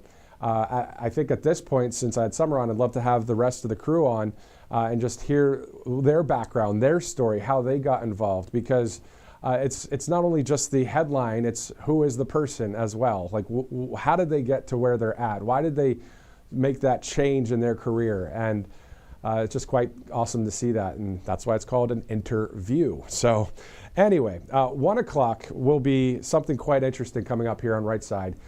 Now, this is all pending when the live feed will happen when it comes to the Secretary General, Mark Rutte of NATO. So when that live feed happens, obviously we'll be going to that. But if it's delayed any longer, at 1 o'clock we have scheduled to join us the Duggar Band. Now, the Duggar Band is a country music brother duo from Tennessee. They were sent a letter from a local morning show in Tennessee telling them that they weren't allowed to perform their new song, True Colors, because it's, quote, politically biased. The song is about how they are proud to be Americans and tired of people criticizing the United States. Myself and others here at the network have read the lyrics. I listened to the song today. It's catchy and good. So Seth and Jordan will be joining us at 1 o'clock. So this is what we'll do. If the President and the Secretary General of NATO, that happens, we'll be going there live, and we can record the interview at 1 o'clock and then air it maybe after the NATO meeting, or we will let you know as soon as we know when we can air that interview so you can see it. But as of right now, we're 13 minutes from it, so we'll see. So Jordan and Seth will be joining us here on Right Side Broadcasting Network. We'll talk to them about what that was like. They're going to go play on a morning show, and you think, mainstream media and the national outlets are the ones that are like fake news. Well, fake news can come in any size, whether it's a local station, a bigger station, and that's just the way it is. It's unfortunate that it's that way, but it's been that way for decades. Myself, Robert McNeely, and Christina Loren have all worked in mainstream outlets before. And if we ever spoke the way we're speaking right now, that wouldn't have been good in the sense of pro-America, pro-Constitution. Ooh, scary, right? We love the flag of the United States. MAGA, go Maha, right? Go President Trump, go freedom. Ooh, that's bad. Well, anyway, it's great to be on the side of conservative media and on the right side of history. So this group, the Duggar Band, weren't allowed to play during this morning show because of a song that was too patriotic. Or actually, to quote the letter, we saw the letter as well, so it's all confirmed. The letter said it was politically biased. Okay. Well, anyway, at the end of the broadcast, at the tail end of this broadcast, after the NATO meeting, after the interview with Seth and Jordan, We're going to play for you the entire song. They posted it online, and they gave us permission in writing, saying, hey, you can play it. Go ahead. It's our song. So we're going to play that in its entirety. So for those of you that were that joined us just now, I was talking earlier about on chats, you know how on Rumble and YouTube, you guys sometimes are posting these emoji things. I don't know how you do it, but they're like dancing emojis or whatever. Well, at the end of the broadcast, I think we'll see a lot of those because a song will be played right here on Right Side Broadcasting Network. So that's a bit later today. All right, so it's 12:49. We're about 10 minutes from that interview, or we could be at any minute now from seeing the Secretary General of NATO there, Mark Rutte, meeting with the president. Of course, NATO, with some of the specifics there, the North Atlantic Treaty Organization consists, of course, of 32 countries, 2 in North America, of course, our country and Canada, and there are 30 countries represented out of Europe that are all make up the NATO group, so the North Atlantic Treaty Organization. So we'll see what President Trump and the Secretary General talk about. It'll be quite interesting to listen to that here on RSBN Live. Once again, if you'd like to follow RSBN on Truth and on X, for Truth, it's at RSBN. On X, it's at RSB Network. If you'd like to follow me, it's at Matthew Alvarez on Truth. And then, of course, if you'd like to follow Robert McNeely, Christina Loren, Ashley Brassfield, they're all over as well when it comes to Truth Social, X, Instagram, and that kind of thing. So great for you to follow a number of us, but also most importantly, follow Right Side Broadcasting Network as we continue to bring you America First news and a lot of live events. You can donate too if you'd like. All you do is text RSBN to 801-801. So all of the lights, the camera, everything we've got, the traveling that we do at the network, everything to keep things going obviously takes some dollars. So we have great sponsors here at the network, but also a lot of our sponsorship or a lot of our income has come from you, the viewer, straight up. So since 2015 and on. So if you feel led to share a few bucks, go ahead. It's just text RSBN to 801-801, and then you'll be able to get to that donation page. All right, producer, you mentioned a sponsor. Okay, let's go to Colonial Metals Group. freegoldguy.com/RSBN is the place to go for Colonial Metals Group with an urgent retirement warning. If you want to put some of your retirement or your savings into something that's always high value, gold and silver, in a tax-sheltered IRA, a 401k, it's all tax-free. You can do that, and this is the group that can help you get there. It's Colonial Metals Group, so freegoldguy.com/RSBN gets you there. And also, you know, when you look at the BRICS nations, Brazil, Russia, India, China, South Africa, they're trying to use their own currency instead of the US dollar.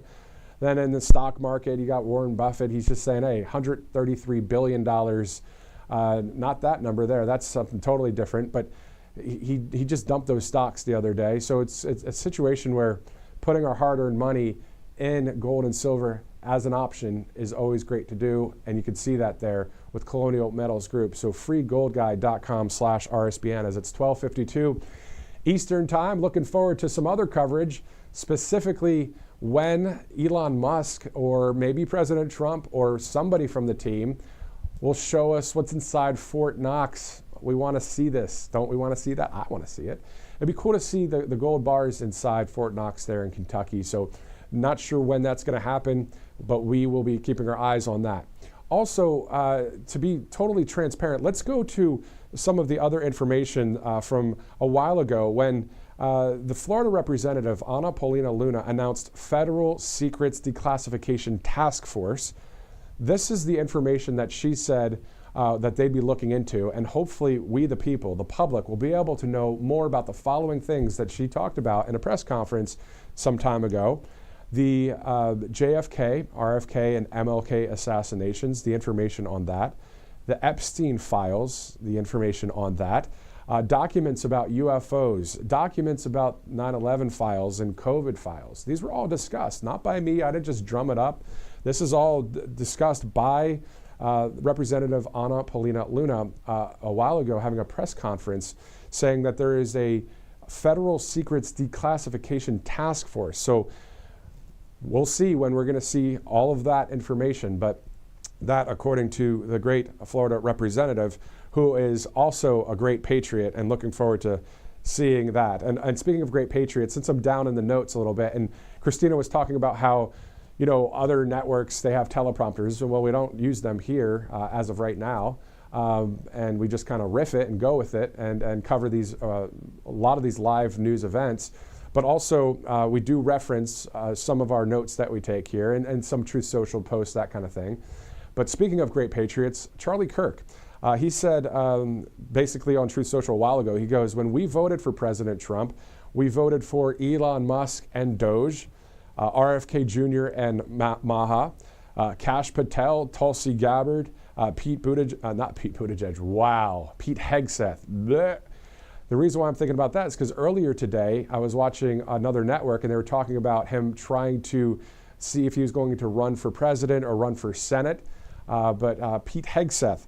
Also, we voted for a robust chief executive of the country and his team, not a deep state bureaucracy guarded by legacy media, rogue intel agencies, and activist judges. That a great post from Charlie Kirk some time ago. So, yeah, that was quite awesome to see on Truth Social. And it's just a great site, of course, as we have more than 2 million followers at Right Side Broadcasting Network on Truth, but also more than 1 million on X, and a lot of views when it comes to live coverage in various aspects. When it was the inauguration, when it was the election night, and a number of other things that were happening, we've had millions and millions of viewers through all these social media platforms. All right, so we're getting ready to go to Nashville, Tennessee. I think we're going to do this a few minutes early because we are awaiting the situation there at the White House with the Secretary General of NATO. So let's go now to the Duggar Band. Seth and Jordan will be joining us as soon as they pop up on the screen. There they are. Gentlemen, we were talking about you earlier. You might have been watching. Can you run us down what the heck happened? First of all, how long have you guys been a band? I know you're brothers and you got a great band there. How did this whole thing happen with the local station in Tennessee? Well, thanks, Matthew, for having us on. We really appreciate it. My name's Seth Duggar. That's my brother, Jordan. And we've been doing music all of our life. Grew up with a musical family. And we've been doing country music now for about 10 years. And we've never had anything happen like this. We wrote a song that we feel is patriotic. We love our country and love our flag. And we wanted to write something that would bring people together in that kind of mindset. And they deemed it to be too politically biased for us to come perform that song on air, and it just kind of took us back, and that never happened to us before. And we just wanted to bring people together. We love this country, and we don't think there's anything wrong with that. Yeah, 100%. There's nothing wrong with it, and that's why I'm so glad to have you guys with us. And I'm looking forward to you guys possibly maybe singing the song here while we wait for the president. And then we'll be playing your song in full at the tail end of the broadcast. Looking forward to that. Do you guys have the letter from the local station? Could you read that for us if you have it there? If you don't, I believe I have a copy of it somewhere here. We don't have it on us. Let's see. No worries, no worries. I'll look for it right here. Let's see. Okay. Trying to remember where I placed that. But at the end of the day, we know that. What'd you say, sir? You have it? I have it if you'd like me to read it. Yeah, go ahead. Okay, so the email said, "Hey, so sorry that I didn't raise this flag before. And just now really looking into the lyrics of the song does cross a political line that we as a station just can't cross.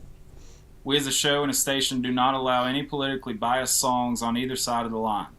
We're going to have to ask the band to perform a different song on Wednesday. We can still mention that they recently released it, but we will need to explore a different song to perform. Please let us know if you have any questions or how we can help make this change." Things. Okay, so did the station approach you and say, "Hey, we want you guys to play"? Did you guys have a PR person approach them and say, "Hey, you have this morning show, we want to perform"? How did it all come about? So that True Colors is our new single. It released on January 31st. And so our publicist at the time was reaching out to outlets to have us come on to promote the song. And that's why we were doing these media appearances, was to promote our new single, True Colors. And so immediately when we scheduled the performance, they knew about the song, what song it was going to be. But according to them, they didn't listen to it until 2 days before we were supposed to perform actually on the show. So this email came, less than 48 hours before we were supposed to appear on the show. And I think that everybody just assumed we'd pick a different song and just go with it. But it just didn't sit right with us, especially a song that talks about America and being free. And we're like, I didn't think that loving your country was a political issue. I mean, we're all Americans, right? And so we called our buddy John Rich, who produced the track for us, and it really didn't sit well with him either. And we immediately made the decision that if we can't play that song, then we're not going to perform on the show. And we decided to post a little video about it because, some of our fans had expected us to be on the show, and it was going to be good promotion for us. And so we were a little disappointed in that because we'd never been on the station.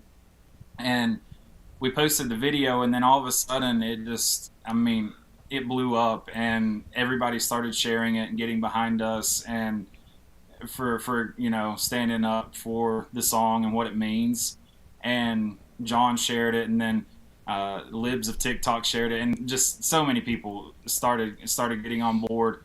And we actually yesterday hit number 1 on iTunes Country Chart and iTunes All Genres Chart with the song, which I don't think we've ever had a song even chart, much less hit number 1.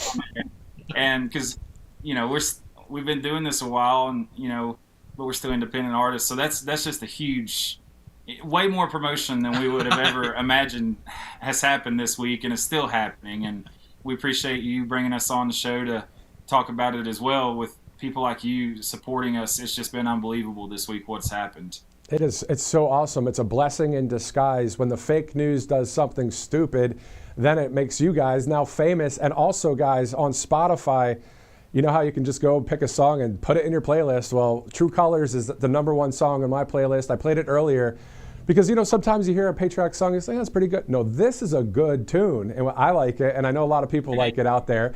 So what day was this that you guys were supposed to perform on a local morning show?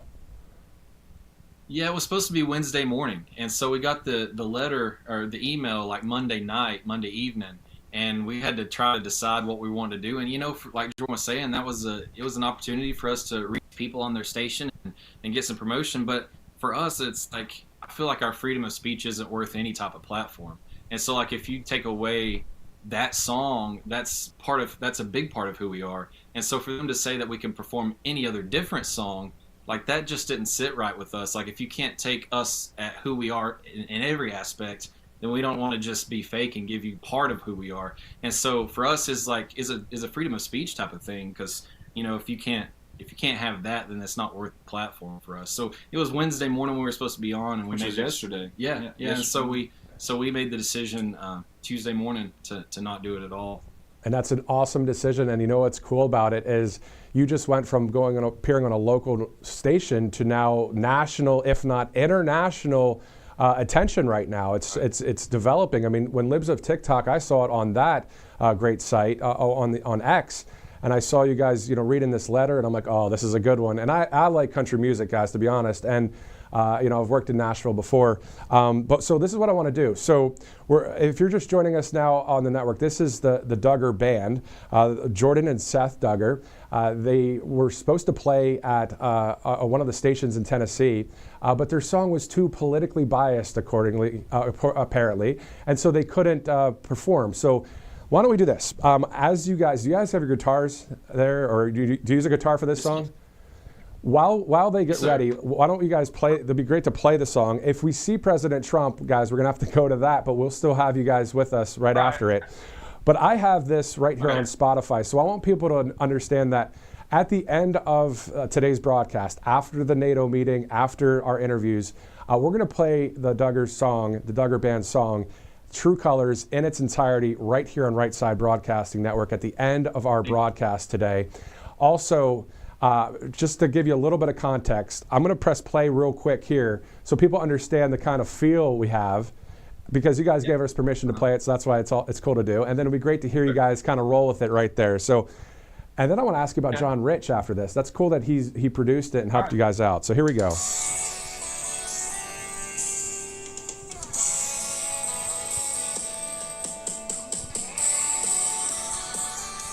Okay, so that's the feel of it. So go ahead, guys, take it away, and then we'll play the full song a little bit later. Sounds good. I see you looking down while I'm looking up. You're just sitting there sipping on that Starbucks cup, hating on everything, not doing anything. I crank up some Toby Keith, climb back in my truck, and it don't matter where the chips may fall. That Statue of Liberty will be standing tall. The best part about the land of the free is if you don't like it, you're free to leave. But I ain't leaving here. I'm an 8th generation God-fearing blue collar with a flag waving, and I don't wait for the 4th of July. It's year-round, lifelong American pride, and right here, right now, drawing the line. If this country ain't something you can stand behind, then that's the difference between me and you. 'Cause my true colors are red, white, and blue.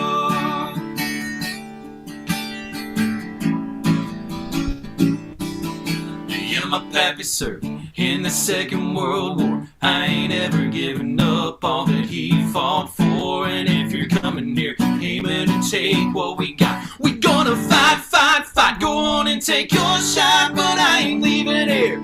I'm an 8th generation God-fearing blue collar with the flag waving, and I don't wait for the 4th of July. It's year-round, lifelong American pride, and right here, right now, drawing the line. If this country ain't something you can stand behind, then that's the difference between me and you. 'Cause my true colors are red, white, and blue. Red, white, and blue. Red, white, and blue.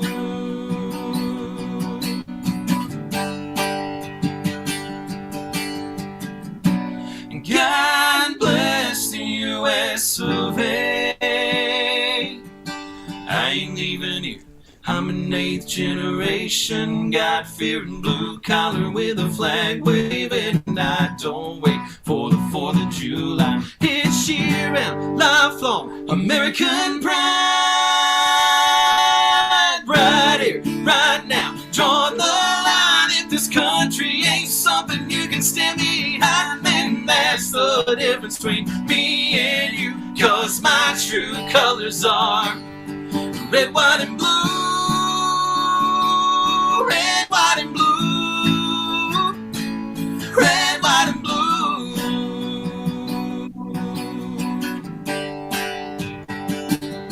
Red, white, and blue.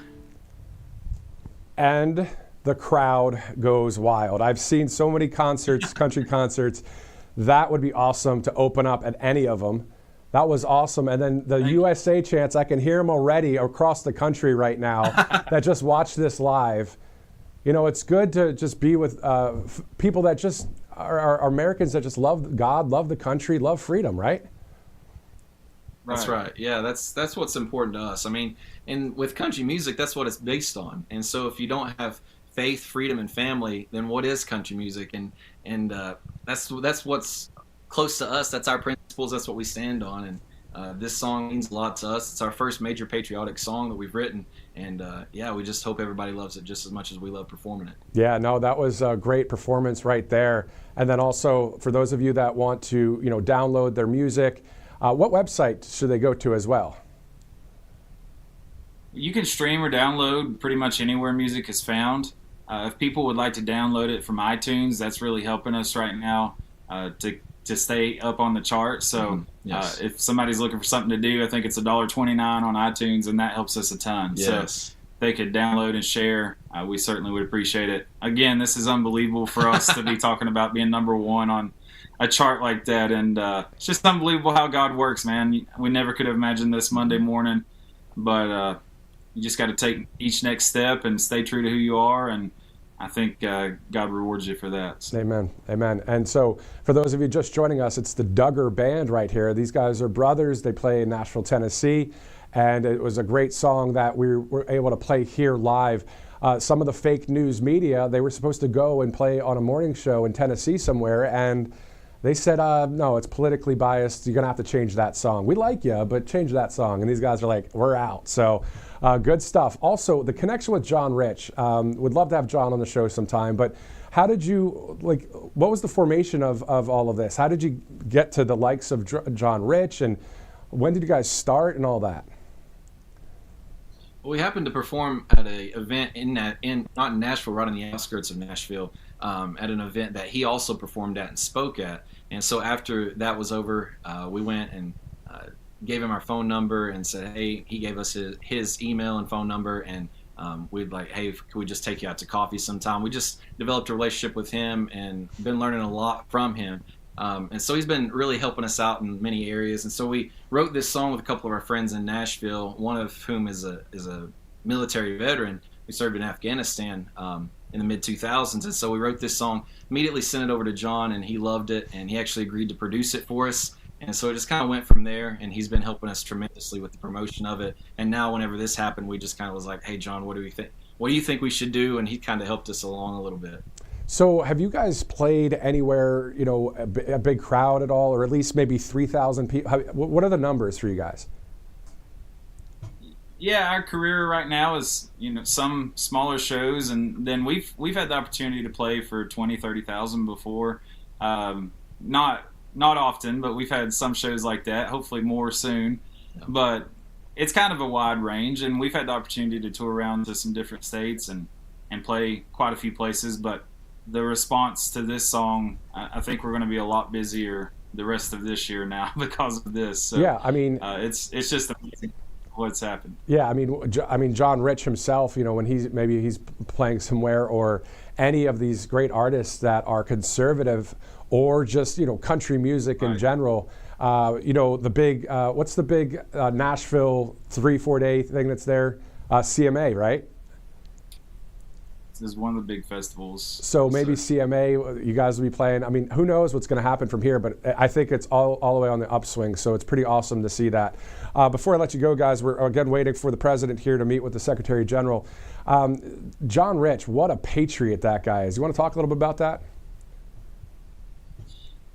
He's been such just like a big brother to us, and just helping walk us through not only the music industry, but how to stand up for what you believe in an industry that doesn't always, obviously, you know, after this past week we lived it, but doesn't always reward being patriotic. Mm-hmm. And so just being able to have him to lean on, and, you know, anything comes up, we give him a call, and he's always right there to answer and help us with whatever's going on. But, you know, we appreciate the stand that he's taken, and so many other musical artists that have taken a stand that says, you know what, we're proud of our country.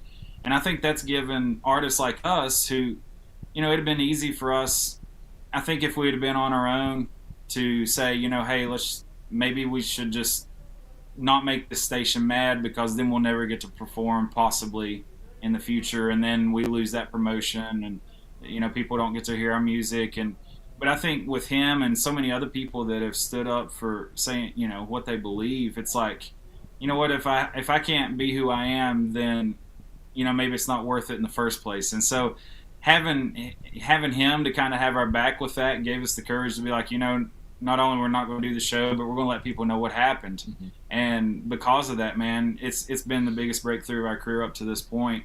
And so we credit him, you know, 100% with giving us some extra confidence on this, and then just walking through how to handle it. Because, you know, he's faced a lot of adversity in his career and life, but man, what a patriot, what a great guy, and we're just so thankful that God connected us. Again, this is the Duggar Brothers. You can get the song True Colors. You can download it on iTunes, and it's all over the place wherever you listen to music. Before I let you go, the last question, guys. This is the longest interview ever, by the way, because the local station didn't give you the time. I'm like, let's just go with it. Your thoughts about President Trump and the job he's doing. This is a question you wouldn't get in the mainstream media, so go ahead. Yeah, well, I'm thankful for what he stands for. I believe that he truly loves this country, and anybody that loves this country, that's who we want to align ourselves with, as far as you know, the country first. And we love America. We're patriots, and we believe that he stands for for a lot of the people that don't have a voice. And I'm anxious to see what happens. I'm encouraged by what is happening, and I'm thankful to have a leader that's not afraid to stand firm and be who he is. All right, Jordan and Seth Duggar, thank you guys so much for taking the time with us. I look forward to playing the song a little bit later in the broadcast again, but the performance there was awesome. Thank you again for joining us on Right Side. Thanks so much for having us. Yep. All right, so 1:14 Eastern Time, Thursday, March 13th. Quite awesome to see that there with the Duggar Band, the brothers from Tennessee who, you know, the mainstream media said, no, maybe change this song. And they said, nope, not going to change that one. And actually, we're not going to play either because they were standing on the ground of the Constitution and their freedom and just saying, I stand for these things. And if someone's not going to want to play that song because it's politically biased, like what? Okay, anyway, so it was great to see them on there. Again, Duggar Brothers, Dugger. And then the song is True Colors. So if you like to download it and play it, we're also going to play that song here at the end of the broadcast in its entirety off of their, they did share with us a link, and we are going to play that entire song a little bit later in the broadcast after we see President Trump meet with the Secretary General of NATO. So all of this brought to you by a number of awesome sponsors at Right Side Broadcasting Network, including Tax Network USA. So all you have to do is go to 800-357-1415 for more information on how to settle those back taxes if you have any. Go to tnusa.com/RSBN as well. They'll break it down for you. Always good to have that financial peace of mind and that assistance if needed, because it sometimes can get overwhelming. So you got to take it one step at a time, and this is a good step to take. 800-357-1415. Great sponsor here at the network. All right, so let's go over some of the news of the day, as we had a nice feature kind of moment there with the great band from Nashville, who is going to go from maybe haven't really heard of them to a point of everybody's hearing of them now. And again, just making their rounds with conservative media now. I saw that story again on Libs of TikTok, and I reached out to the band. It's sometimes simple to do. All you do is go to their website and press inquiries, or you know, for a show or whatever, and you just email, and there you go. All right, so the president will participate in a meeting with the Secretary General of NATO. That's Mark Rutte from the Oval Office. The North Atlantic Treaty Organization, of course, consists of 32 countries, 2 from North America, of course, the United States and Canada, and then also 30 European nations. Earlier, we had Summer Lane on as well. If you guys want to check out any of the interviews from today, you can watch the replay a little bit later, or you can scrub back in just a minute. Before we continue on with some more news of the day, it's 1:17. Let's go to a commercial break. I'm Matthew Alvarez. We'll be right back. Welcome to Right Side Broadcasting Network, your trusted conservative news outlet. At RSBN, we deliver the truth when the mainstream media falls short. Since 2015, we've proudly broadcasted every single one of President Trump's iconic MAGA rallies, bringing you the excitement and energy live before anyone else. By watching RSBN, you get an unfiltered front row view of the action on the ground.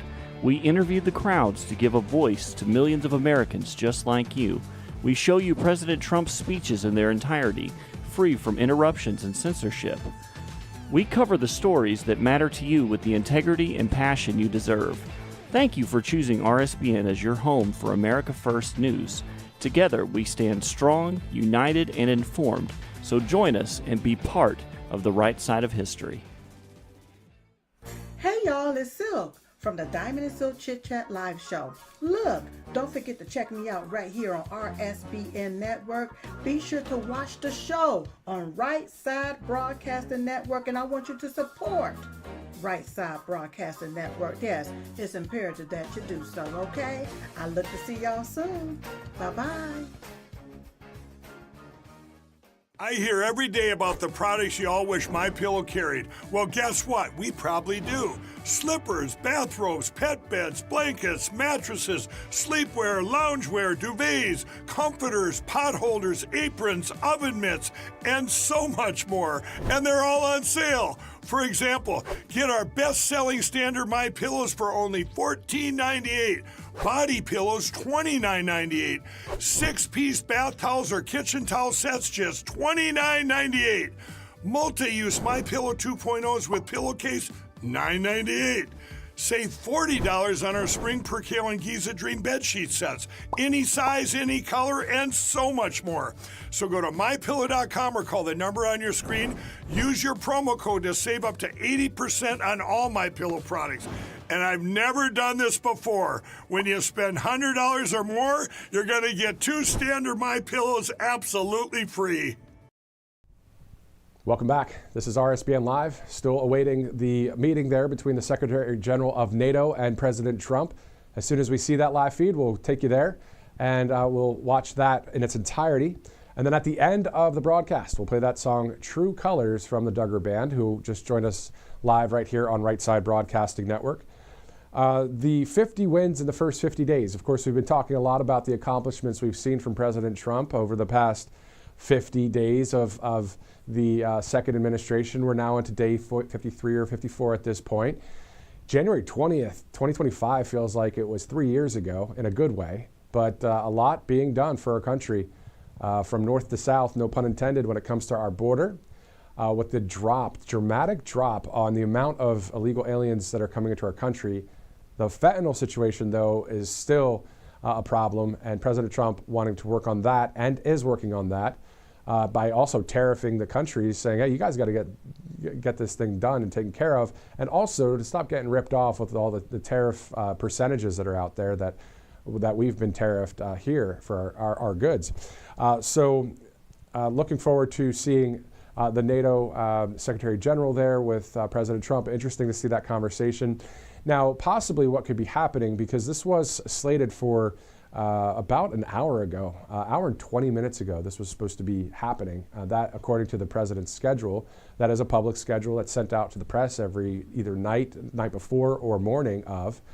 And what may be happening is maybe the meeting is already taking place and we're going to get a recording of the meeting and we'll play that back to you. So that's why you see on our network, it says moments ago. It's because it literally was moments ago. We just get the playback, we'll play it to you.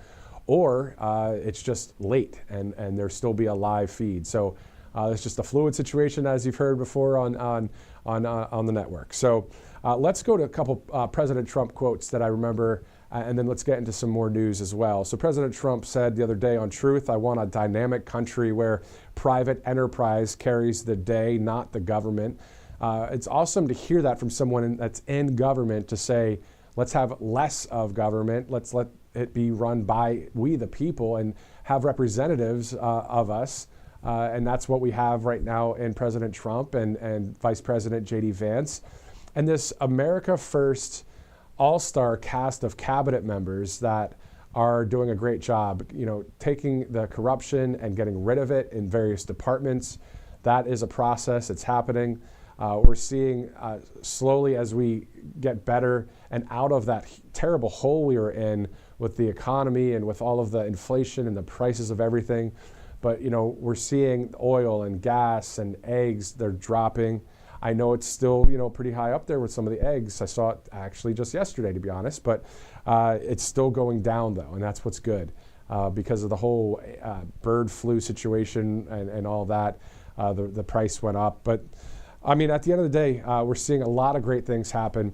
And, there's a lot of videos coming out from the southern border that are from the Department of Defense showing Marines and an Army and the National Guard and the Custom Border Protection agents that are working hand in hand with the military to shore up the border, to seal it. That's if you remember the 20 core promises from President Trump and the RNC, that platform, number one was to seal the border, and we're seeing it happen. So talk about actions speaking louder than words. The words are those promises that we heard on the campaign trail. Well, now we're seeing the actions taken care of by the president and his team. But also a shout out to Tom Homan, the border czar, as a couple people are leaving the White House there.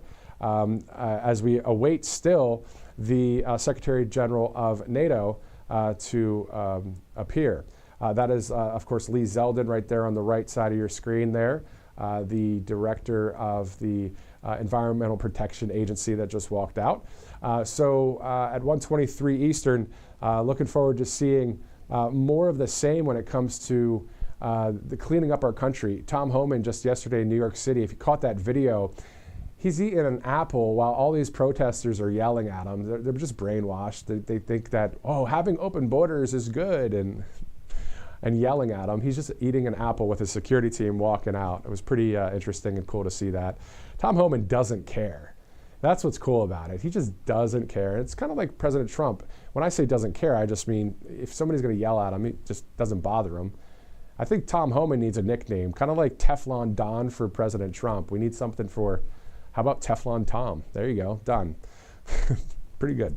Anyway, let's go to a pretty cool product here on Right Side Broadcasting Network. There's only about 100 of these left, probably way less than 100 because we started showing you this yesterday from patriotaddictdeals.com.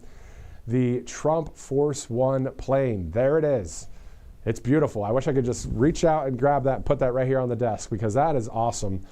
I love aviation. I love planes. It's awesome to see Air Force One, Trump Force One. How about when Trump Force One would do those flyovers at the campaign events, the rallies? I remember being in Dayton, Ohio. It was a very windy day, and President Trump, of course, of all places, Ohio, with all of the aviation history there. And then even in North Carolina, I was live there as well.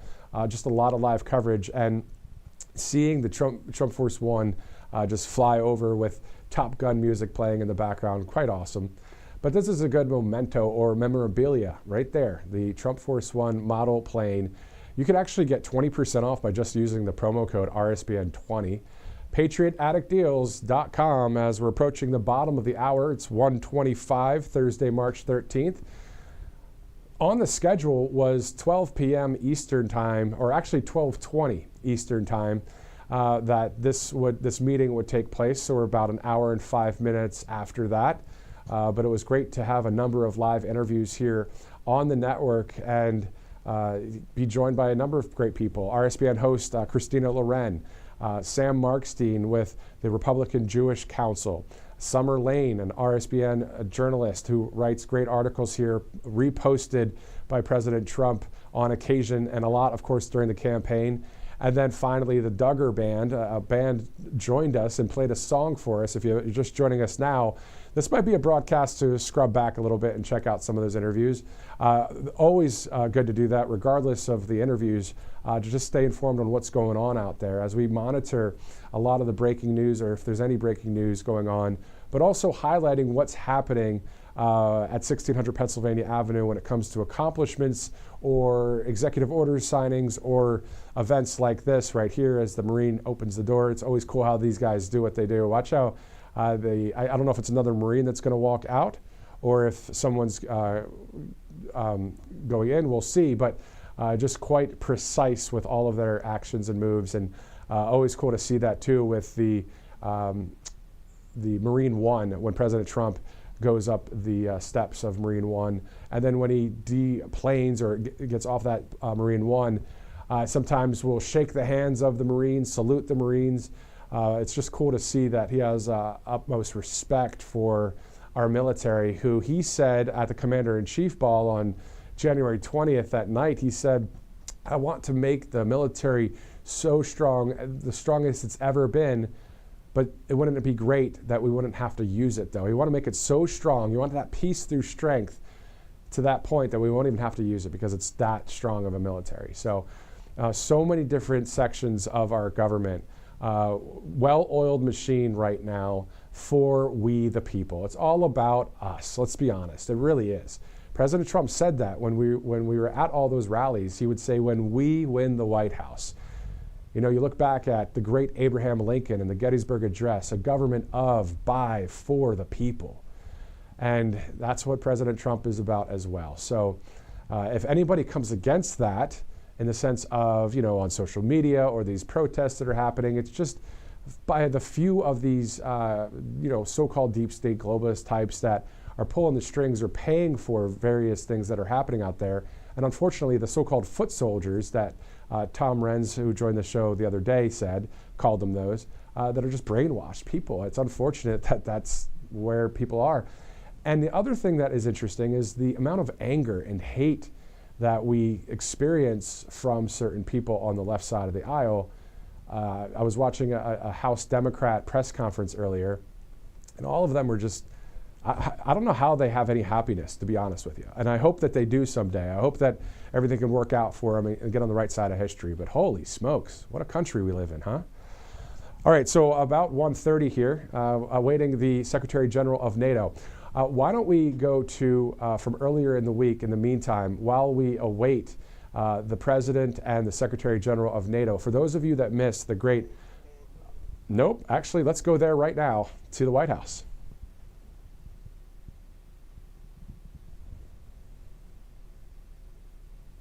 To be with a friend of mine who was Prime Minister of the Netherlands. I got to know him very well. We had a great relationship always. Mark Rutte. Now he's Secretary General of NATO and doing a fantastic job. Everybody, every report I've gotten is what a great job he did, and I'm not at all surprised when I hear it. We had to support him, and we supported him as soon as I heard the name. But he was a fantastic Prime Minister, and he's doing a fantastic job. An even tougher job. Which is tougher, being the Prime Minister of Netherlands or? This job is quite tough. I would think this is a little but Dutch politics is also brutal. So. Yeah, but this is pretty tough. But you're doing good. We're going to be discussing a lot of things. Obviously, we'll be discussing what's happening with respect to Ukraine and Russia. At this moment, we have people talking in Russia. We have representatives over there, Steve Witkoff and others.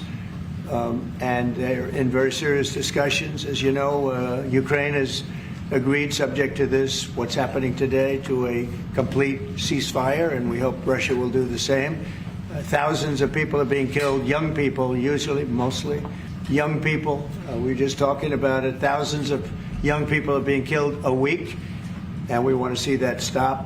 And they're not Americans, and they're not from the Netherlands for the most part. No. They're from Russia and they're from Ukraine, but they're people. And I think everybody feels the same way. We want it to stop. It's also a tremendous cost to the United States and to other countries. And it's something that would have never happened if I were president, and it makes me very angry to see that it did happen. But it happened, and we have to stop it.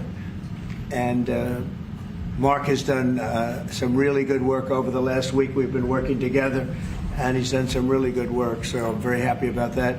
We'll also be talking about trade and various other things, and I think we'll have a very, very strong day. We're going to have lunch afterwards. That'll go, and then we'll see you all later. But Mark, would you like to say something? Yeah. First of all, thank you so much, Mr. President, dear Donald, again for hosting me, and but also for taking time in Florida.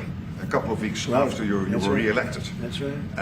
And of course our phone call a couple of weeks ago, and I must say, Trump 45, you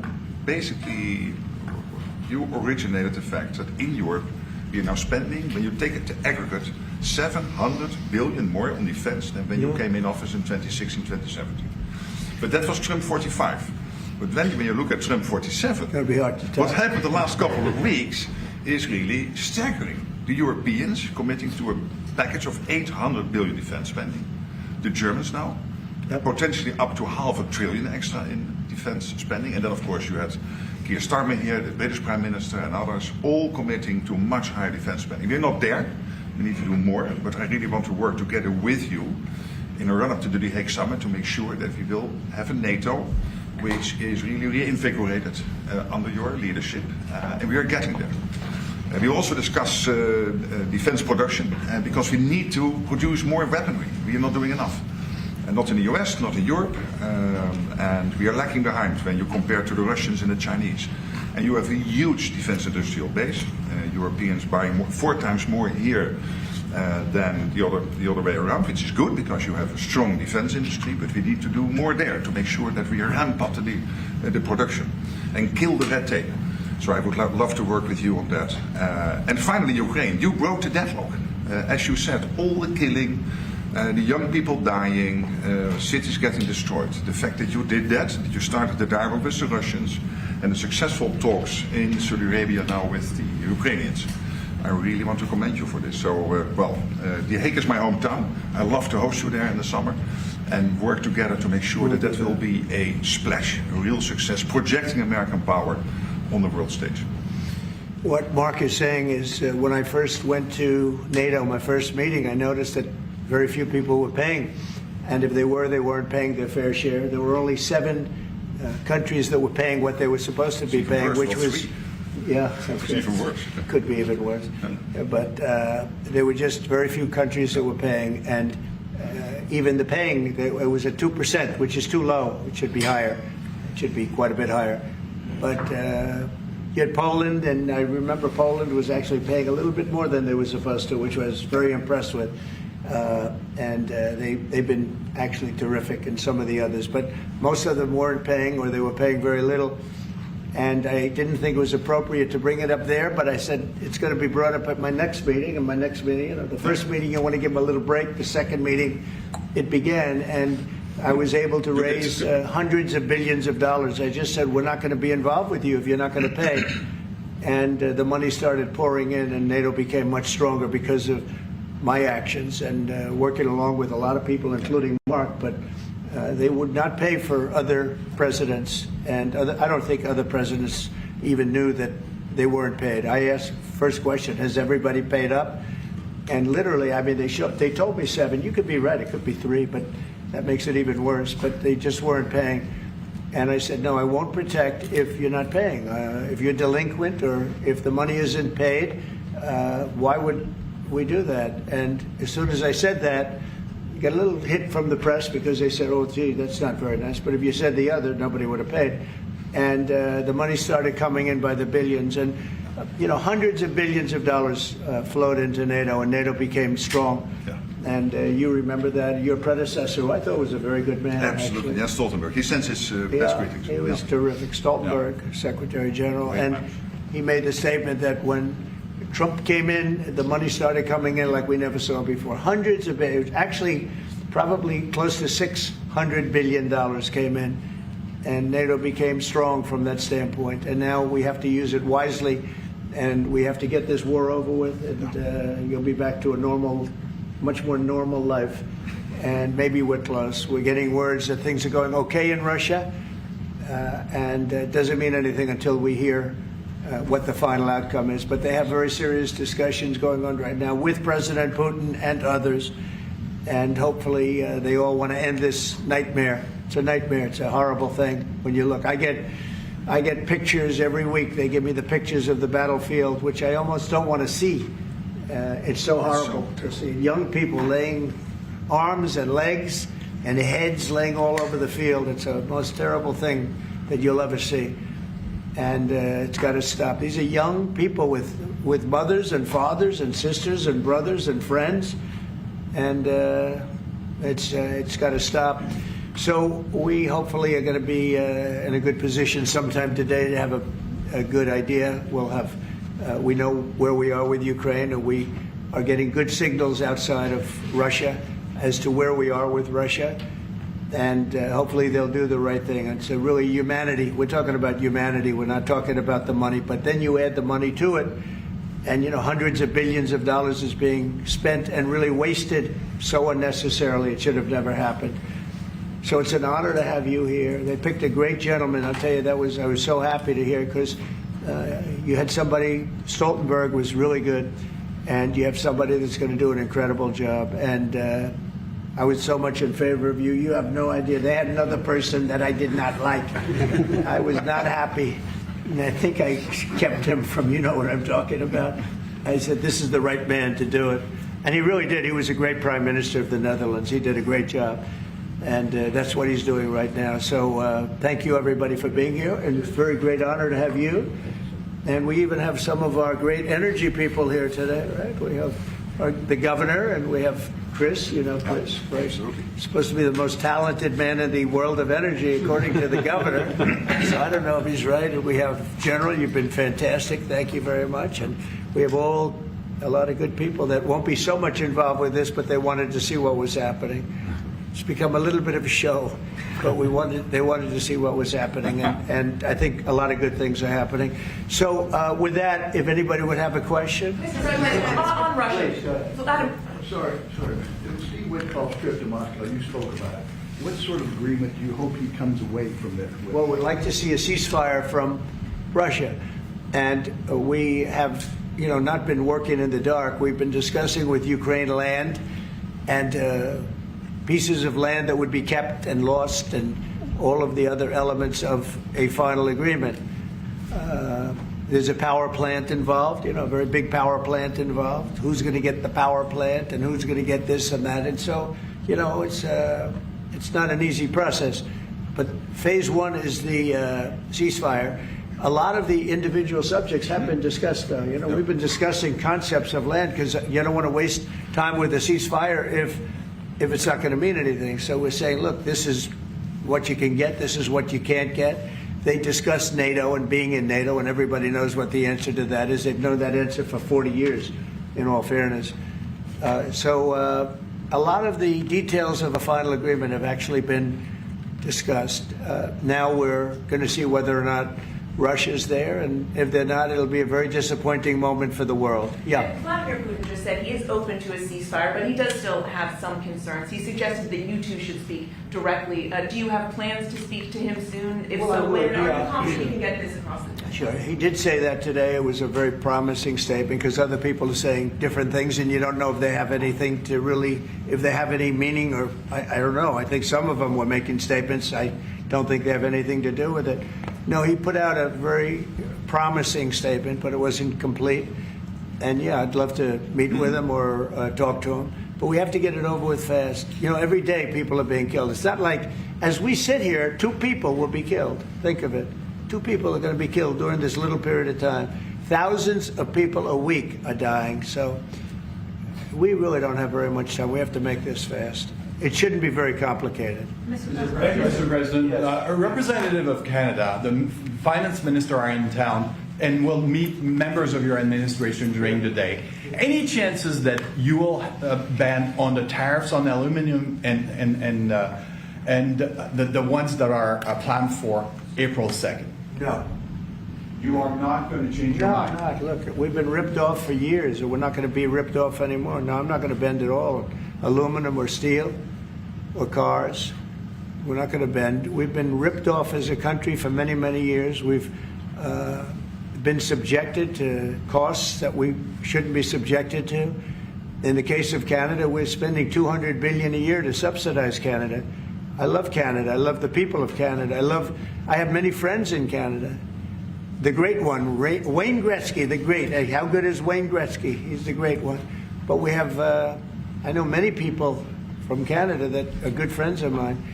But, the United States can't subsidize a country for $200 billion a year. We don't need their cars. We don't need their energy. We don't need their lumber. We don't need anything that they give. We do it because we want to be helpful, but it comes a point when you just can't do that. You have to run your own country. And to be honest with you, Canada only works as a state. We don't need anything they have.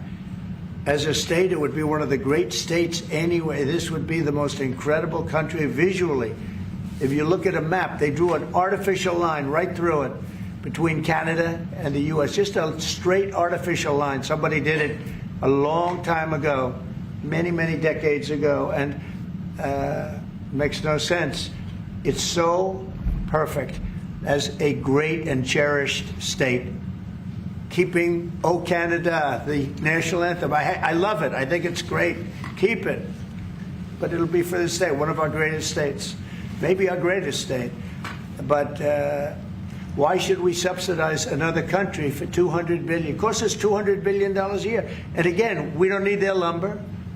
We don't need their energy. We have more than they do. We don't need anything. We don't need their cars. I'd much rather make the cars here. And there's not a thing that we need. Now, there'll be a little disruption, but it won't be very long. But they need us. We really don't need them. And we have to do this. I'm sorry. We have to do this. Yes. Mr. President, yeah. You have made it very clear that NATO needs to step up, although great progress has been made in the first mandate. How do you envision this new transatlantic? Are you talking about NATO stepping up? Well, NATO is stepping up through this man. This man is a man that only knows how to step up. And we have the same goal in mind. We want the war ended. And he's doing his job. He only knows how to do a good job. That's one thing. That's why I fought for him to get that job, because they had some other candidates that I'll tell you would not have done a very good job. I need this part of the move for my family. We'll get you a clip. We're going to get him a clip of that little last statement. The rest of the statements he doesn't care.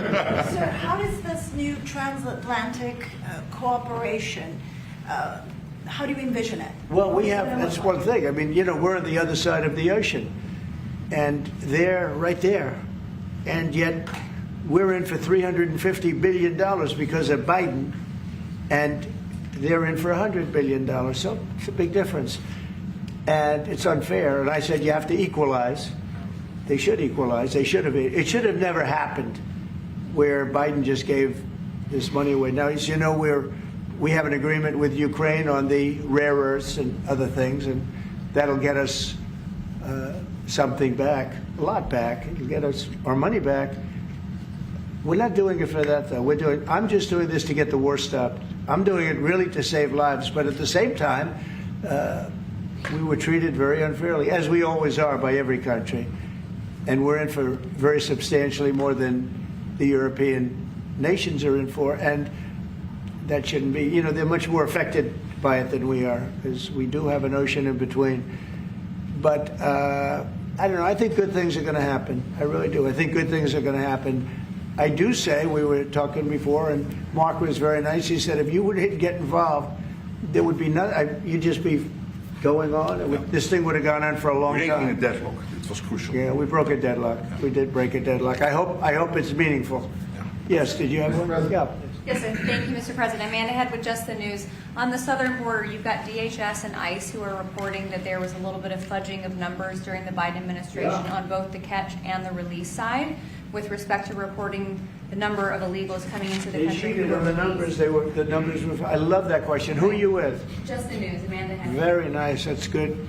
Do you know how many of those are criminal, illegal aliens? And Biden's out of office. Alejandro Mayorkas, who gets held Biden fudged the numbers. The numbers were totally fake. And he gave fake numbers. I knew they were fake. Everybody knew they were fake. But now it came out. And terrible what they did. That administration was a horror show for this country. Can you hold anyone accountable? Well, I don't know. They gave phony numbers. And phony numbers are a very bad thing to give. But I'm not sure about that. I don't know how it would play. We want to get it straightened out. We're after many, many bad people that were let into our country. And Kristi Noem and my friend Homan. How good is Tom Homan doing, right? And they're after him. And you see they're taking him out in record numbers. Gang members, gang leaders, drug dealers. There's a problem the Netherlands does not have.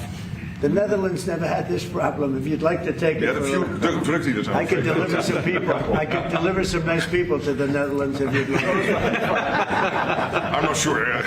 No, what he did to this country, letting 21 million people flow through an open border.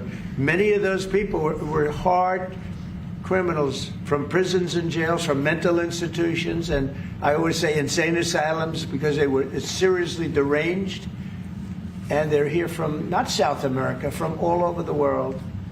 From South America, but from all over the world. And it's so sad. You'd say, why would anybody do this? Why? Yeah, go ahead. And one more. There's some new internal Democrat polling that doesn't look great for Democrats, but it also has 54% unfavorability for Republicans in swing states and battlegrounds for the midterms. Do you consider those voters capturable for Republicans? Yeah, well, we did. I won every swing state, as you know, by a lot. And I won the popular vote by a lot. And we won the counties. If you look at the counties and district plan, we had 2,725, and they had 501. That's why the map is all red. So we had a great thing. Yeah, I think winning from the Democrats, if you look the other night, I made a speech, and I introduced two young ladies who were killed, viciously, violently killed. Young, unbelievable, both outstanding people. They were killed by illegal aliens. And the Democrats wouldn't get up and applaud. The mothers were, inconsolable. They were crying, and everybody was crying. The Democrats sat there with stone faces. They didn't clap. They didn't stand. They didn't do anything. We had a young man with very serious cancer. His dream is to be with the police department someday, and he was introduced. They didn't even clap. I mean, they were disgusting, frankly. They were disgusting. There's something wrong with them. They're deranged. They're deranged, like Jack Smith. They're deranged people.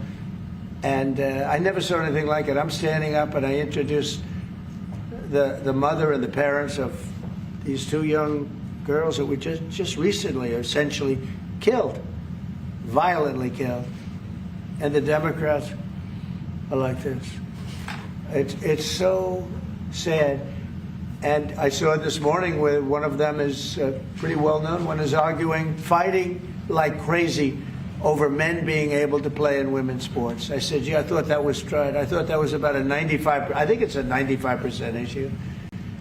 But in a way, I want them to keep doing it because I don't think they can win a race. And I tell the Republicans, I said, don't bring that subject up because there's no election right now.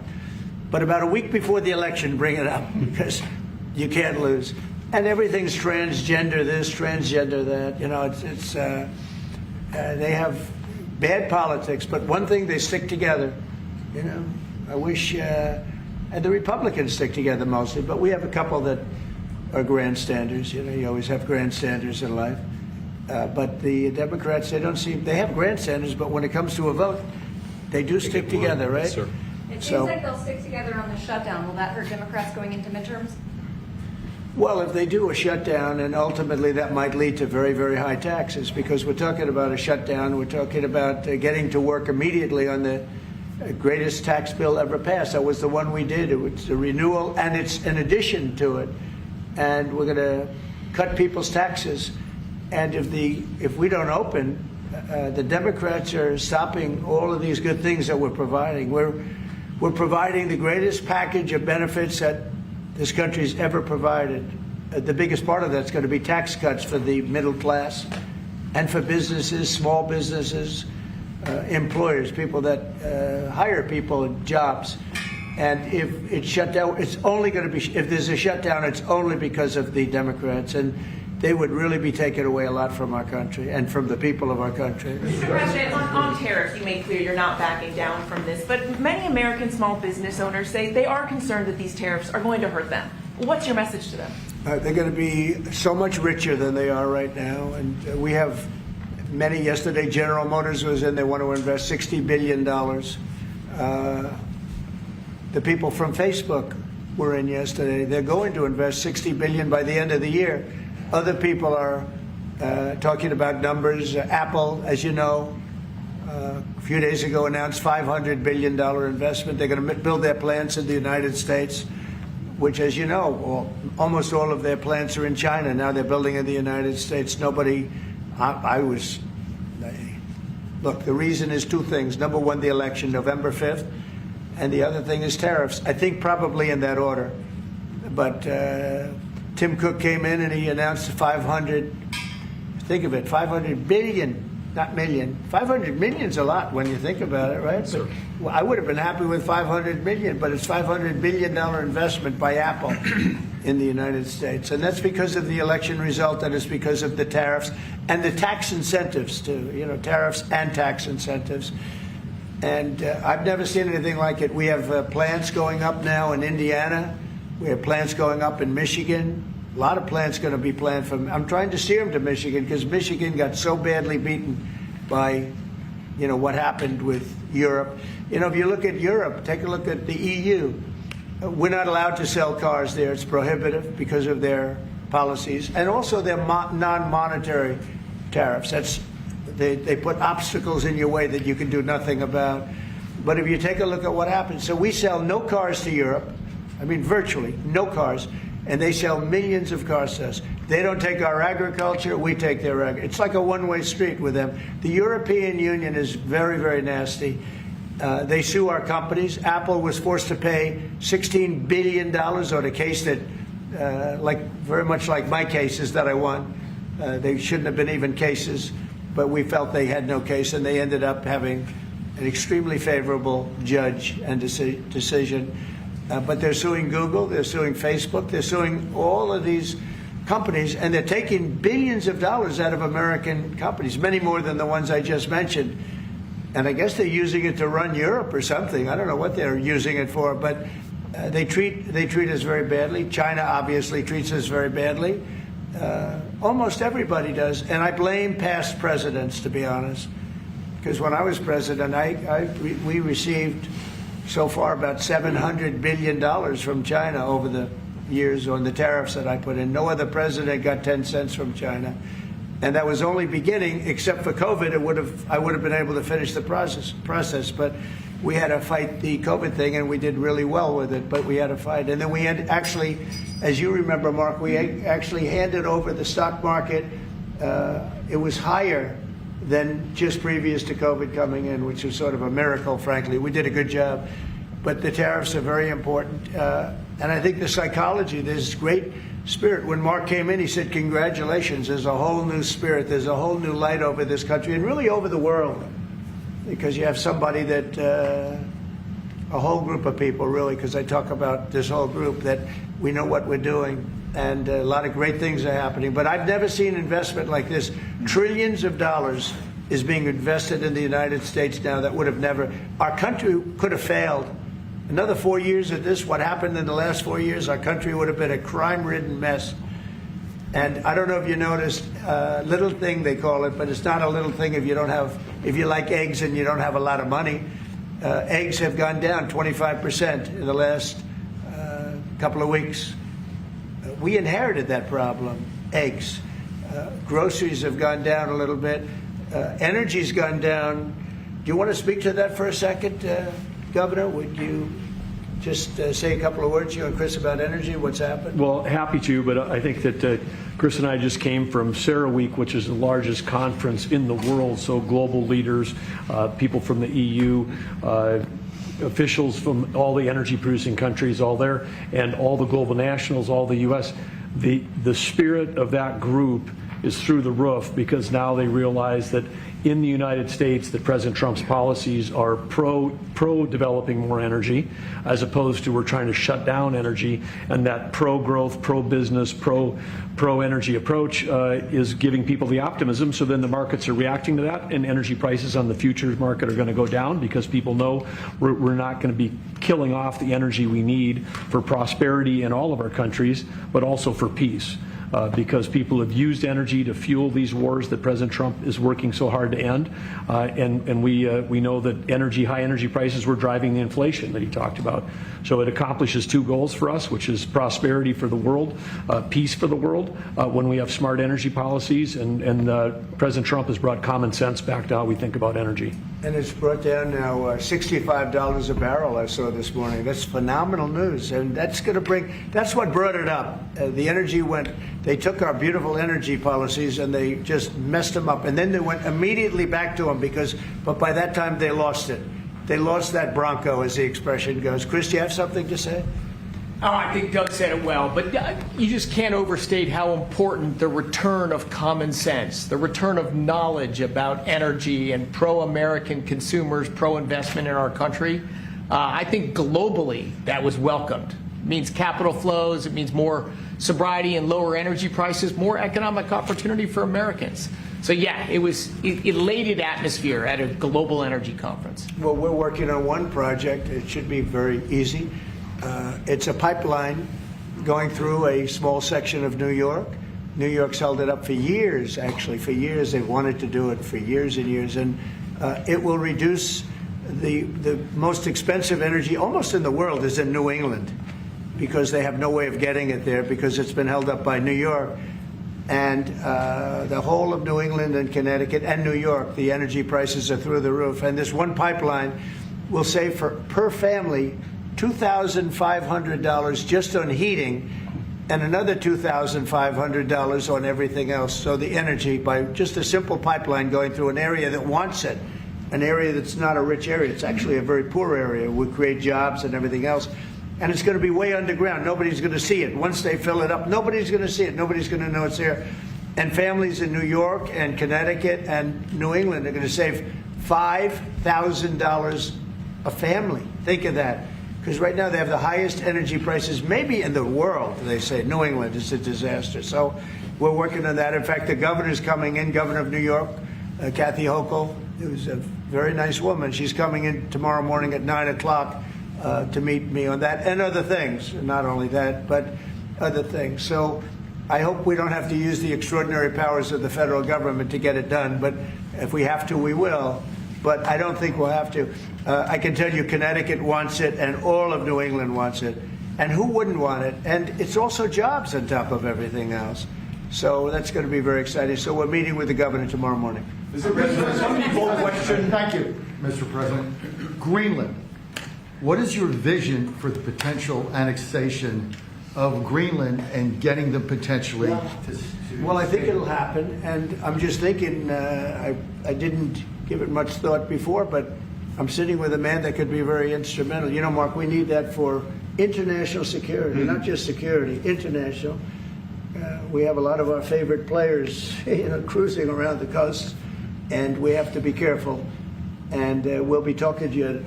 It's a very appropriate, really a very appropriate question. There's an Thank issue you in the very high much. north, so the Arctic. So what you did. So when it comes to Greenland, yes or not joining the US, I would leave that outside for me, this discussion, because I don't want to drag NATO in that. But when it comes to the high north and the Arctic, you are totally right. The Chinese are now using these routes. We know that the Russians are rearming. We know we have a lack of icebreakers. So the fact that the outside Russia, there are 7 Arctic countries working together on this under US leadership is very important to make sure that that region, that part of the world stays safe. And we know things are changing there, and we have to be there. Well, they just had an election there the other day. Do you see a referendum, a plebiscite, where the people of Greenland would be in a position to decide if they want to become part of the United States? Yeah, it was a good election for us, as you know. It was not a referendum. It wouldn't be called that. It was an individual election. But the person that did the best is a very good person, as far as we're concerned. And so we'll be talking about it, and it's very important. Mark mentioned the word icebreaker. So we've ordered, we're in the process of ordering 48 icebreakers. And Canada wants to know if they could use them. I said, well, you got to pay for them. Think of it, Canada. We pay for their military. Canada pays very little for their military because they think we're going to protect them. But even with the icebreakers, so we're going to order 48, and Canada wants to be part of the deal. I say, you got to get your own icebreakers.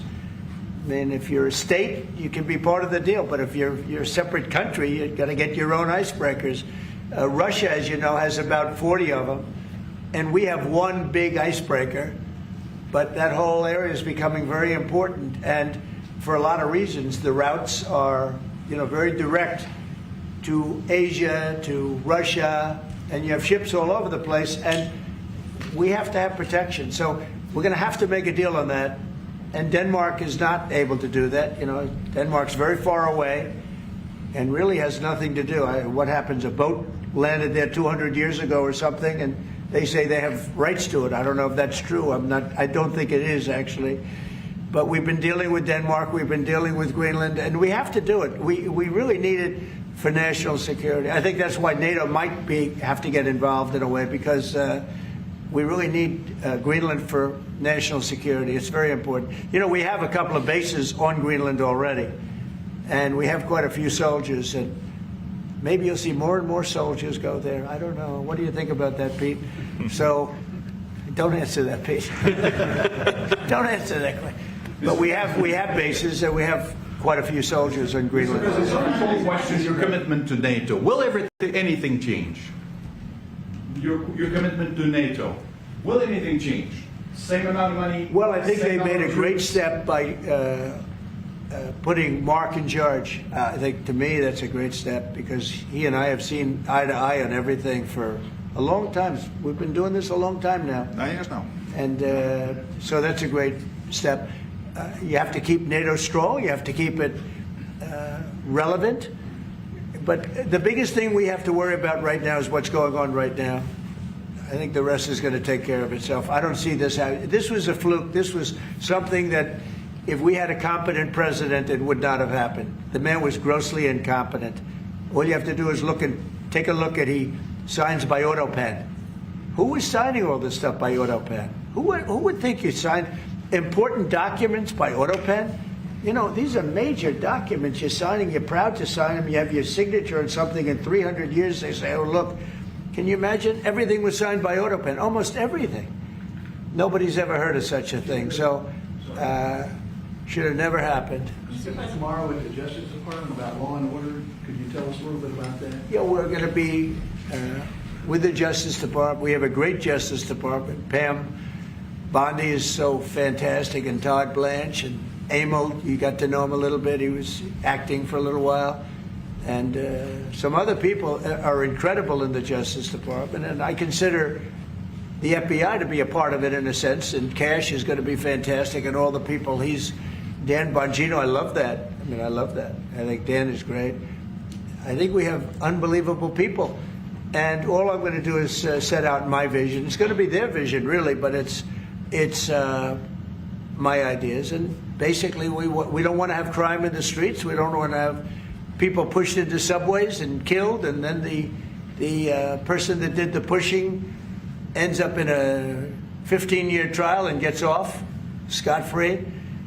We want to have justice, and we want to have safety in our cities as well as our communities. And we'll be talking about immigration. We'll be talking about a lot of things, the complete gamut. So I look forward to that. That'll be tomorrow at the Justice Department. Mr. President, you are a man of peace. You said it several times, and you made it very clear. A man of peace dealing with belligerent people. Yeah. And I'm thinking, we saw how you handled Zelensky in this very own room. What is your leverage on Putin? Are you thinking sanctions? What if he refuses to? Well, I do have leverage, but I don't want to talk about leverage now, because right now we're talking to him, and based on the statements he made today, they were pretty positive, I think.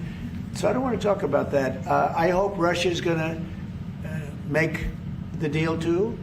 And I think once that deal happens, you're never going to be in a process. I don't think they're going back to shooting again. I really believe if we get a peace treaty, a ceasefire treaty, I think that leads to peace. That's going to really lead to peace.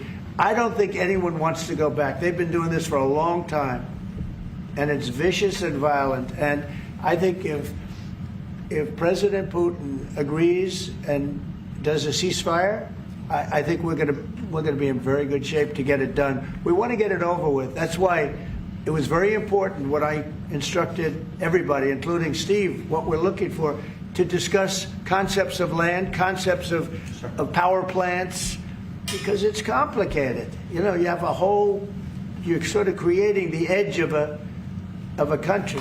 The sad part is that country, if this didn't happen, and it wouldn't have happened, I don't know if they would have to give anything back. I guess Crimea, you know, I said it last time, Crimea was given by Obama. Biden gave him the whole thing, and Bush gave him Georgia. And Trump didn't give him anything. I gave him, you know what I gave him? I gave them javelins. And the javelins were very effective, as you know. I gave them nothing. 2019. And then also, if you take a look, I was the one that stopped the pipeline going into Europe. It was totally stopped. Nord Stream 2, nobody ever heard of Nord Stream 2 before I came along. But I got along very well with President Putin. I got along with most of them. I get along great with President Xi. I got along great with Kim Jong-un. I got along great with all of them. And we had no wars. We had no problems. We wiped out ISIS in record time. General Raisin Kane, and he wiped them out. And he was going to be our new chief, right? He's going to be the head of Joint Chiefs of Staff. And he's a highly respected man. He's going to be great. Pete's going to be fantastic. I have no doubt about it. We have a great team, really great team. Yeah, please. Go ahead, please. Mr. President, some of our allies have said that they're worried that they could be the next to be attacked by Russia. You've spoken directly with the Russian president. Yeah. Do you think those fears are justified? No, I don't. I think when this gets done, it's done. They're going to all want to go home and rest. I don't see it happening. Nope, I don't see that happening. And we'll make sure it doesn't happen. Not going to happen, but we'll make sure it doesn't happen. Yeah, go ahead, please. Leaders from Russia and Iran are heading to Beijing tomorrow to discuss nuclear programs. What do you hope to get out of that? Well, maybe they're going to talk about non-nuclear programs. Maybe they're going to be talking about the de-escalation of nuclear weapons, because, I was talking about that with President Putin very strongly, and we could have done something had that election not been rigged. We would have had something. I think I would have made a deal with Putin on de-escalation, denuclearization, as they say. But we would have de-escalated nuclear weapons, because the power of nuclear weapons is so great and so devastating. And right now, Russia and us have by far the most, but China will catch us within 5 years. China doesn't have, but they're in the process of building, and they build. And within 4 or 5 years, they'll probably have the same. And by the way, this is a Republican tradition. Ronald Reagan, when he negotiated with Gorbachev in the 1980s about bringing down the number of nuclear weapons, it's what you have been doing your first term, and it is important.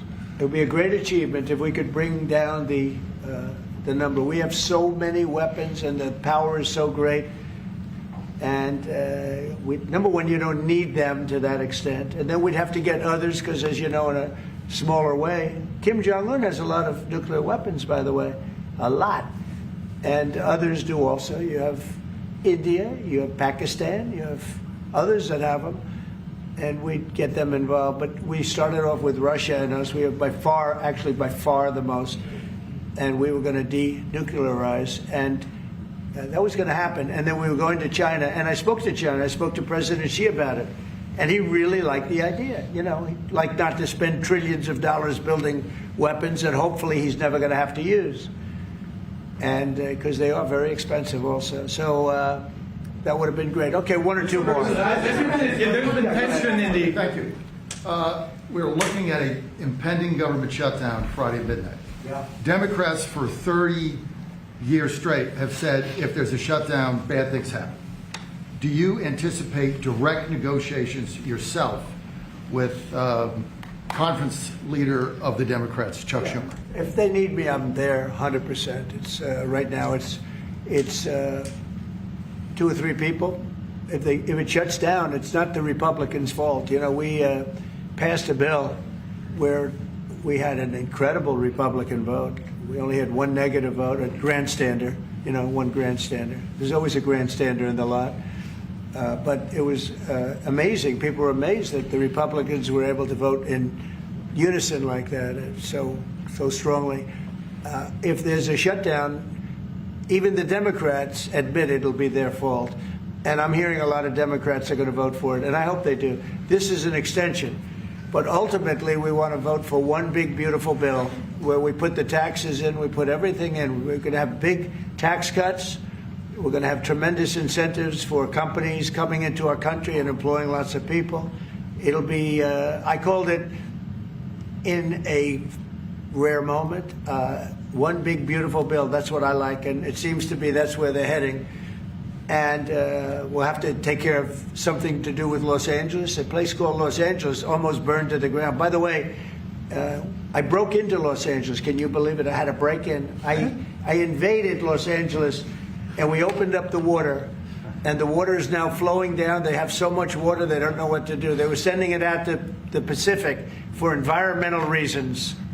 Okay, can you believe it? And in the meantime, they lost 25,000 houses. They lost, and nobody's ever seen anything like it. But we have the water. I'd love to show you a picture. You've seen the picture. The water is flowing through the half pipes. We have the big half pipes that go down. 25 years ago, they used to have plenty of water, but they turned it off for environmental reasons. Well, I turned it on for environmental reasons and also fire reasons. But and I've been asking them to do that during my first term. I said, do it. I didn't think anything could happen like this, but they didn't have enough water. Now the farmers are going to have water for their land, and the water is in there. But I actually had to break in. We broke in to do it because we had people that were afraid to give water. They were, in particular, they were trying to protect a certain little fish. And I said, how do you protect the fish if you don't have water? They didn't have any water, so they're protecting a fish. And that didn't work out too well, by the way. So They have a lot of water going down throughout California, all coming out from the Pacific Northwest, even some from Canada. Thank you, Canada, very much. I appreciate it. Next thing you know, they'll want to turn the water off. They want to charge us for the water. But it comes up from the Pacific Northwest, and it's a beautiful thing to see. I mean, it is brimming with water. Now, if they would have had that done, you wouldn't have had the damage because the fire would have been put out. The fire hydrants would have been loaded. The sprinklers in people's living rooms and bedrooms would have been loaded up with water. They had no water. The government makes them put sprinklers, and they had no water in the sprinklers because they had no water. So the water is flowing, and we're going to have to give a lot of money to Los Angeles to help them. And the Democrats are going to want to do that. So that's the one thing different. And frankly, I think that makes it a lot easier. But one of the big thing is we have the big, beautiful bill. We got to get that done. And that will put our country in a position like it's never been. It's a reduction of taxes. It's tremendous incentives for companies to come from all over the world into our country. It's great environmentally, but it's not this environmental scam that we went through, that we all went through. It provides for everything. It's a big, beautiful bill, and I hope we can get it approved, and that'll be next. But in the meantime, we have the continuing resolution, and the Republicans have approved it, and now the Democrats have to approve it, and I hope they will. And I think a lot of them, I can tell you, they want to. I've spoken to some of them. They really want to. Their leadership may not want them to. And if it closes, it's purely on the Democrats. One more? On Korea, sir, we've seen tension increasing in the peninsula. You've talked about Kim Jong-un. Do you have any plans of re-establishing the relationship you had during the first mandate? Well, I would. I had a great relationship with Kim Jong-un, North Korea. If I wasn't elected, if Hillary got in, you would have had a nuclear war with North Korea. He expected it. He expected it. And they said, oh, thousands of people. No, millions of people would have been killed. But I got in. We went to Singapore, we met. We went to Vietnam, we met. We got along really good. We had a very good relationship, and we still do. We still do. You don't have that threat that you had. I mean, look, when I was running the first time, it looked like there was going to be a war with North Korea. You know that better than anyone. Tensions were high. Yeah. And everybody it started off. Was startled that you invited him for talks. Right. But you did. It started off very rough. Yeah. And he wouldn't meet with Obama, wouldn't take his calls. I said, how many times did you call? They called a lot. He wouldn't take their call. He told me I wouldn't take his call. But with me, it did start off rough, if you remember. Very rough, actually, very nasty. There was a Singapore. And yeah, but then, no, before that, then it stopped.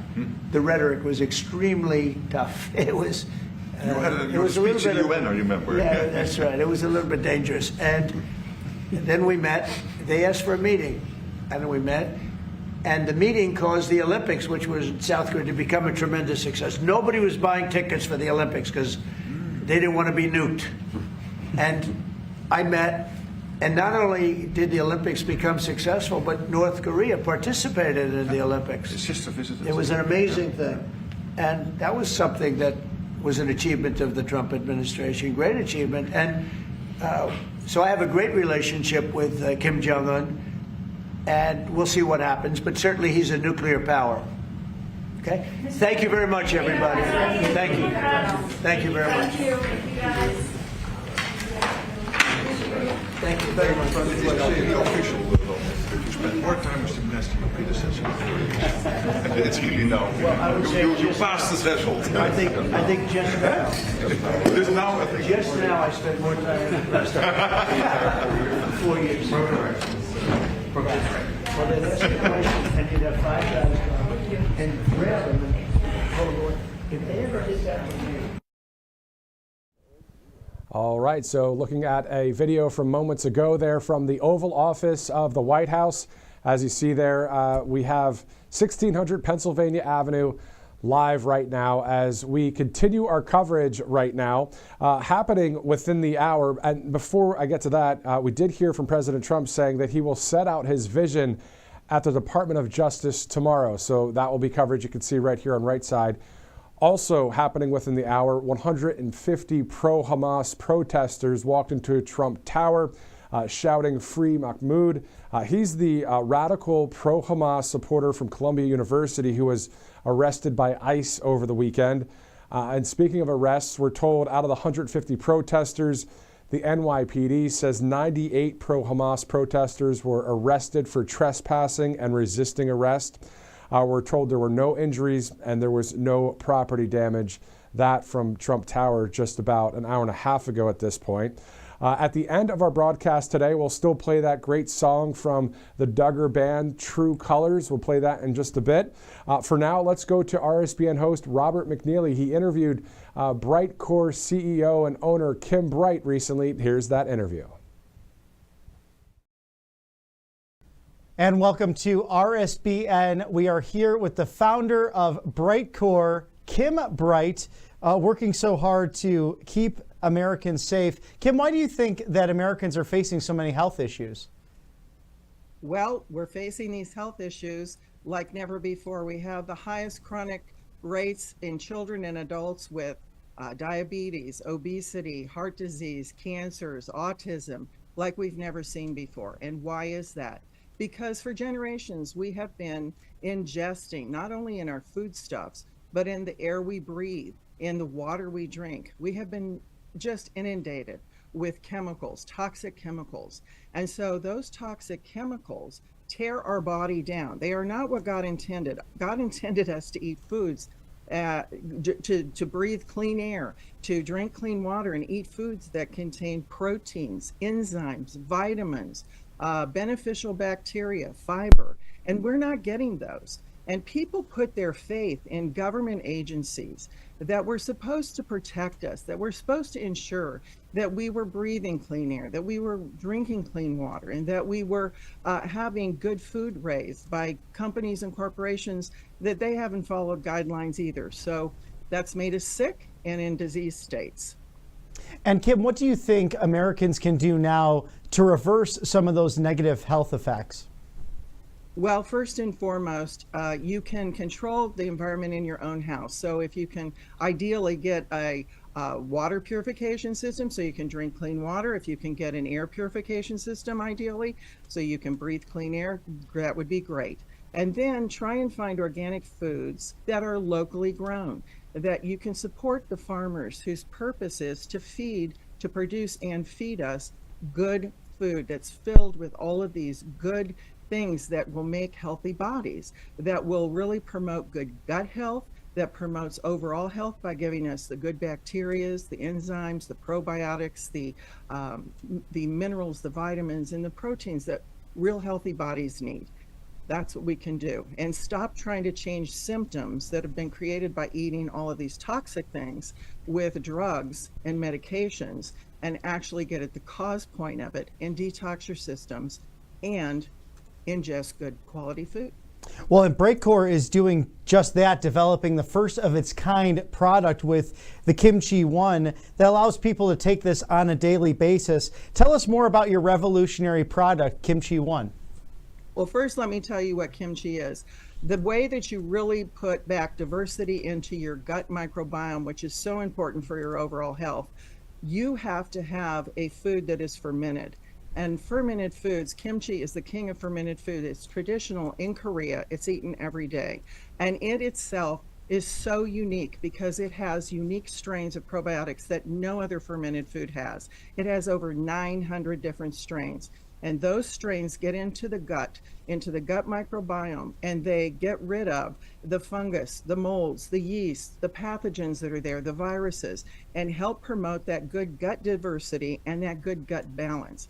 And so what we've been able to do is take that traditional food kimchi and bring it down into a capsule where it's convenient for you on an everyday basis. You're getting all of these incredible nutrients the same way that you would get them if you were eating kimchi, but you get them in a convenient capsule that you can take every day.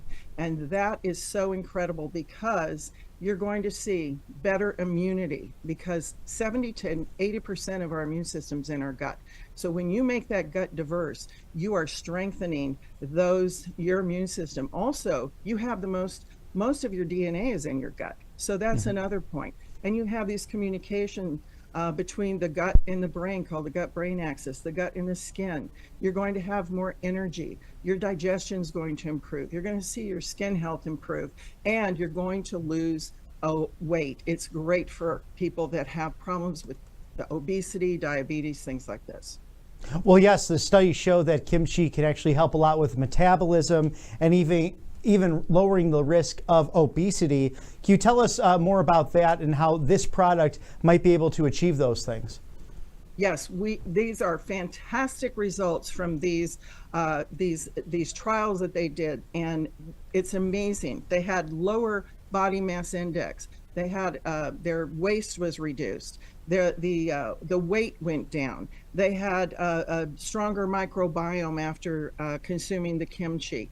And so they saw overall such an increase in health, and their weight went down. Their weight was reduced as well. So this is very, very vital to be taking on an everyday basis.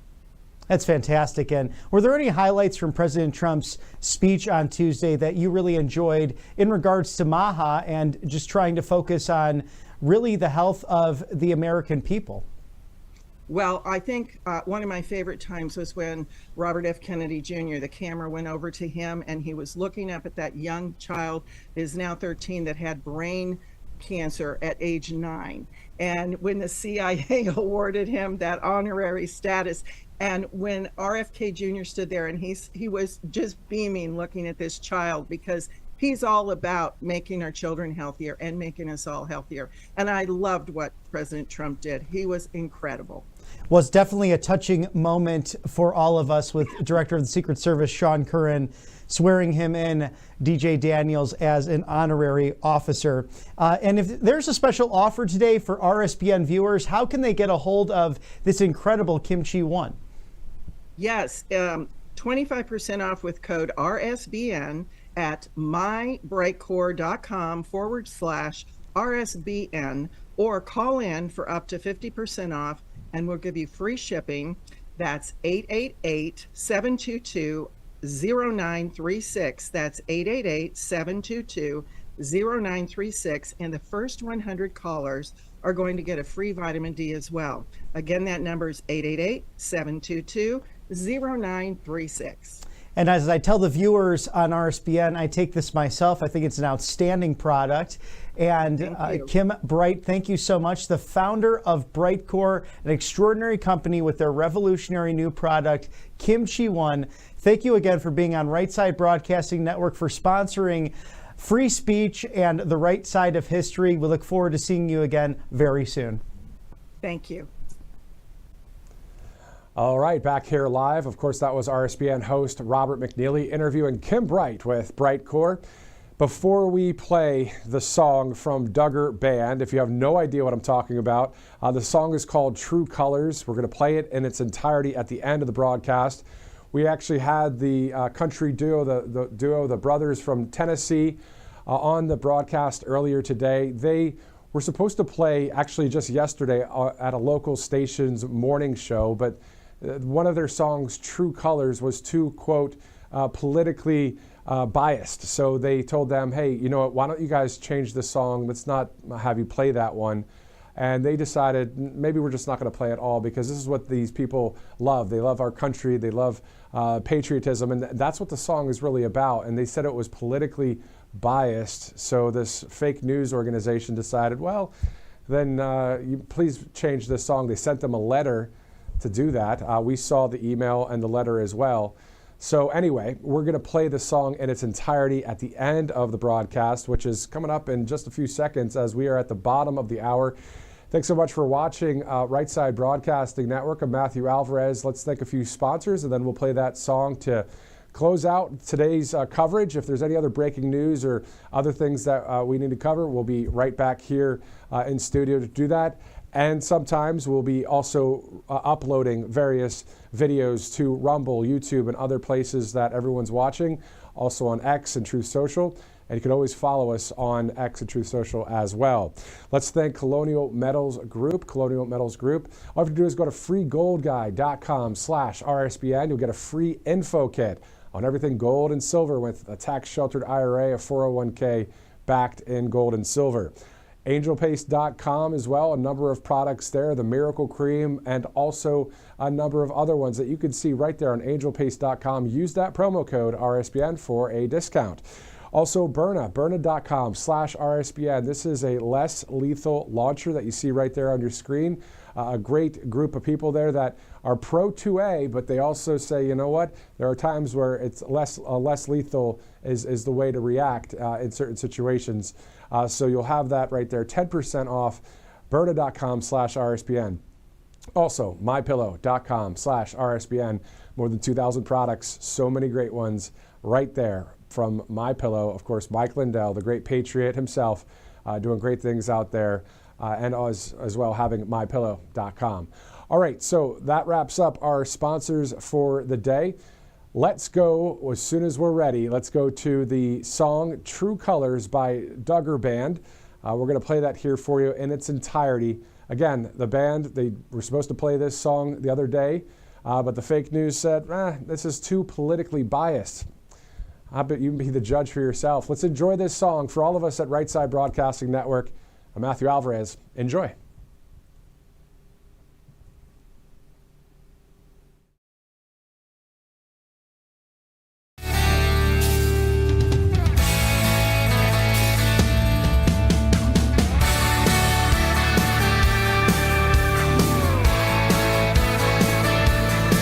I see you looking down while I'm looking up.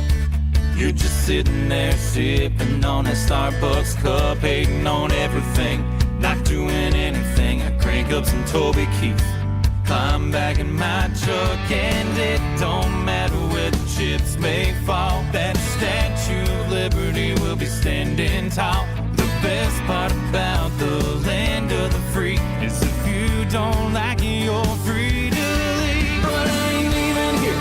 I'm an 8th generation, God-fearing blue collar with a flag waving, and I don't wait for the 4th of July. It's year-round, lifelong American pride, and right here, right now, drawing the line. If this country ain't something you can stand behind, then that's the difference between me and you, 'cause my true colors are red, white, and blue.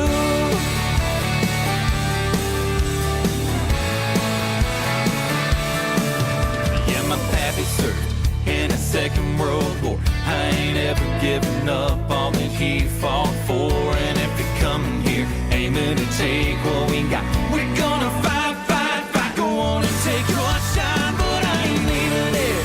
I'm an 8th generation, God-fearing blue collar with a flag waving, and I don't wait for the 4th of July. It's year-round, lifelong American pride. Right now, drawing the line. If this country ain't something you can stand behind, then that's the difference between me and you, 'cause my true colors are red, white, and blue. Red, white, and blue. Red, white, and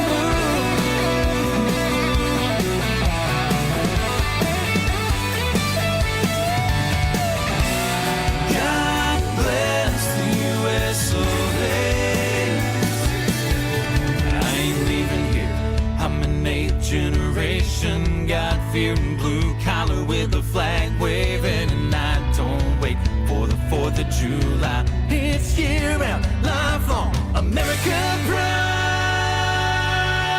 Right here, right now, drawing the line. If this country ain't something you can stand behind, then that's the difference between me and you, 'cause my true colors are red, white, and blue.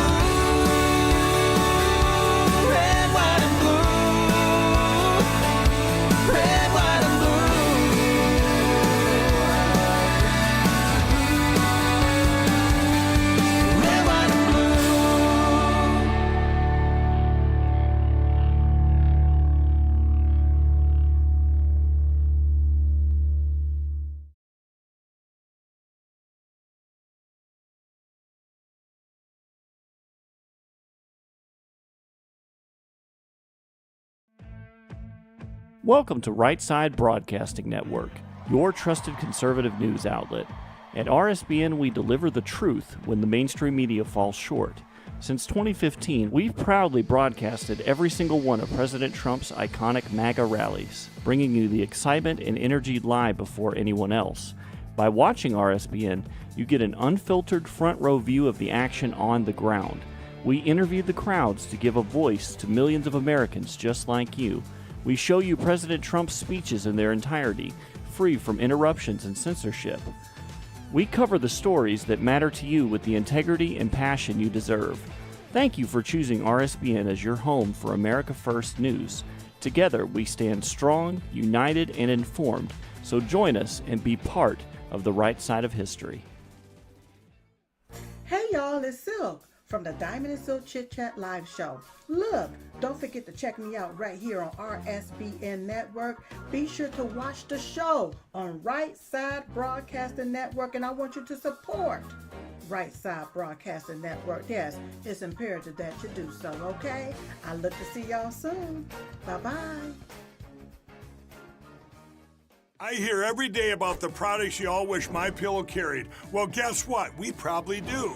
Slippers, bathrobes, pet beds, blankets, mattresses, sleepwear, loungewear, duvets, comforters, pot holders, aprons, oven mitts, and so much more. And they're all on sale. For example, get our best-selling standard MyPillows for only $14.98. Body pillows, $29.98. 6-piece bath towels or kitchen towel sets, just $29.98. Multi-use MyPillow 2.0s with pillowcase, $9.98. Save $40 on our Spring Percale and Giza Dream bedsheet sets. Any size, any color, and so much more. So go to MyPillow.com or call the number on your screen. Use your promo code to save up to 80% on all MyPillow products. And I've never done this before. When you spend $100 or more, you're going to get 2 standard MyPillows absolutely free.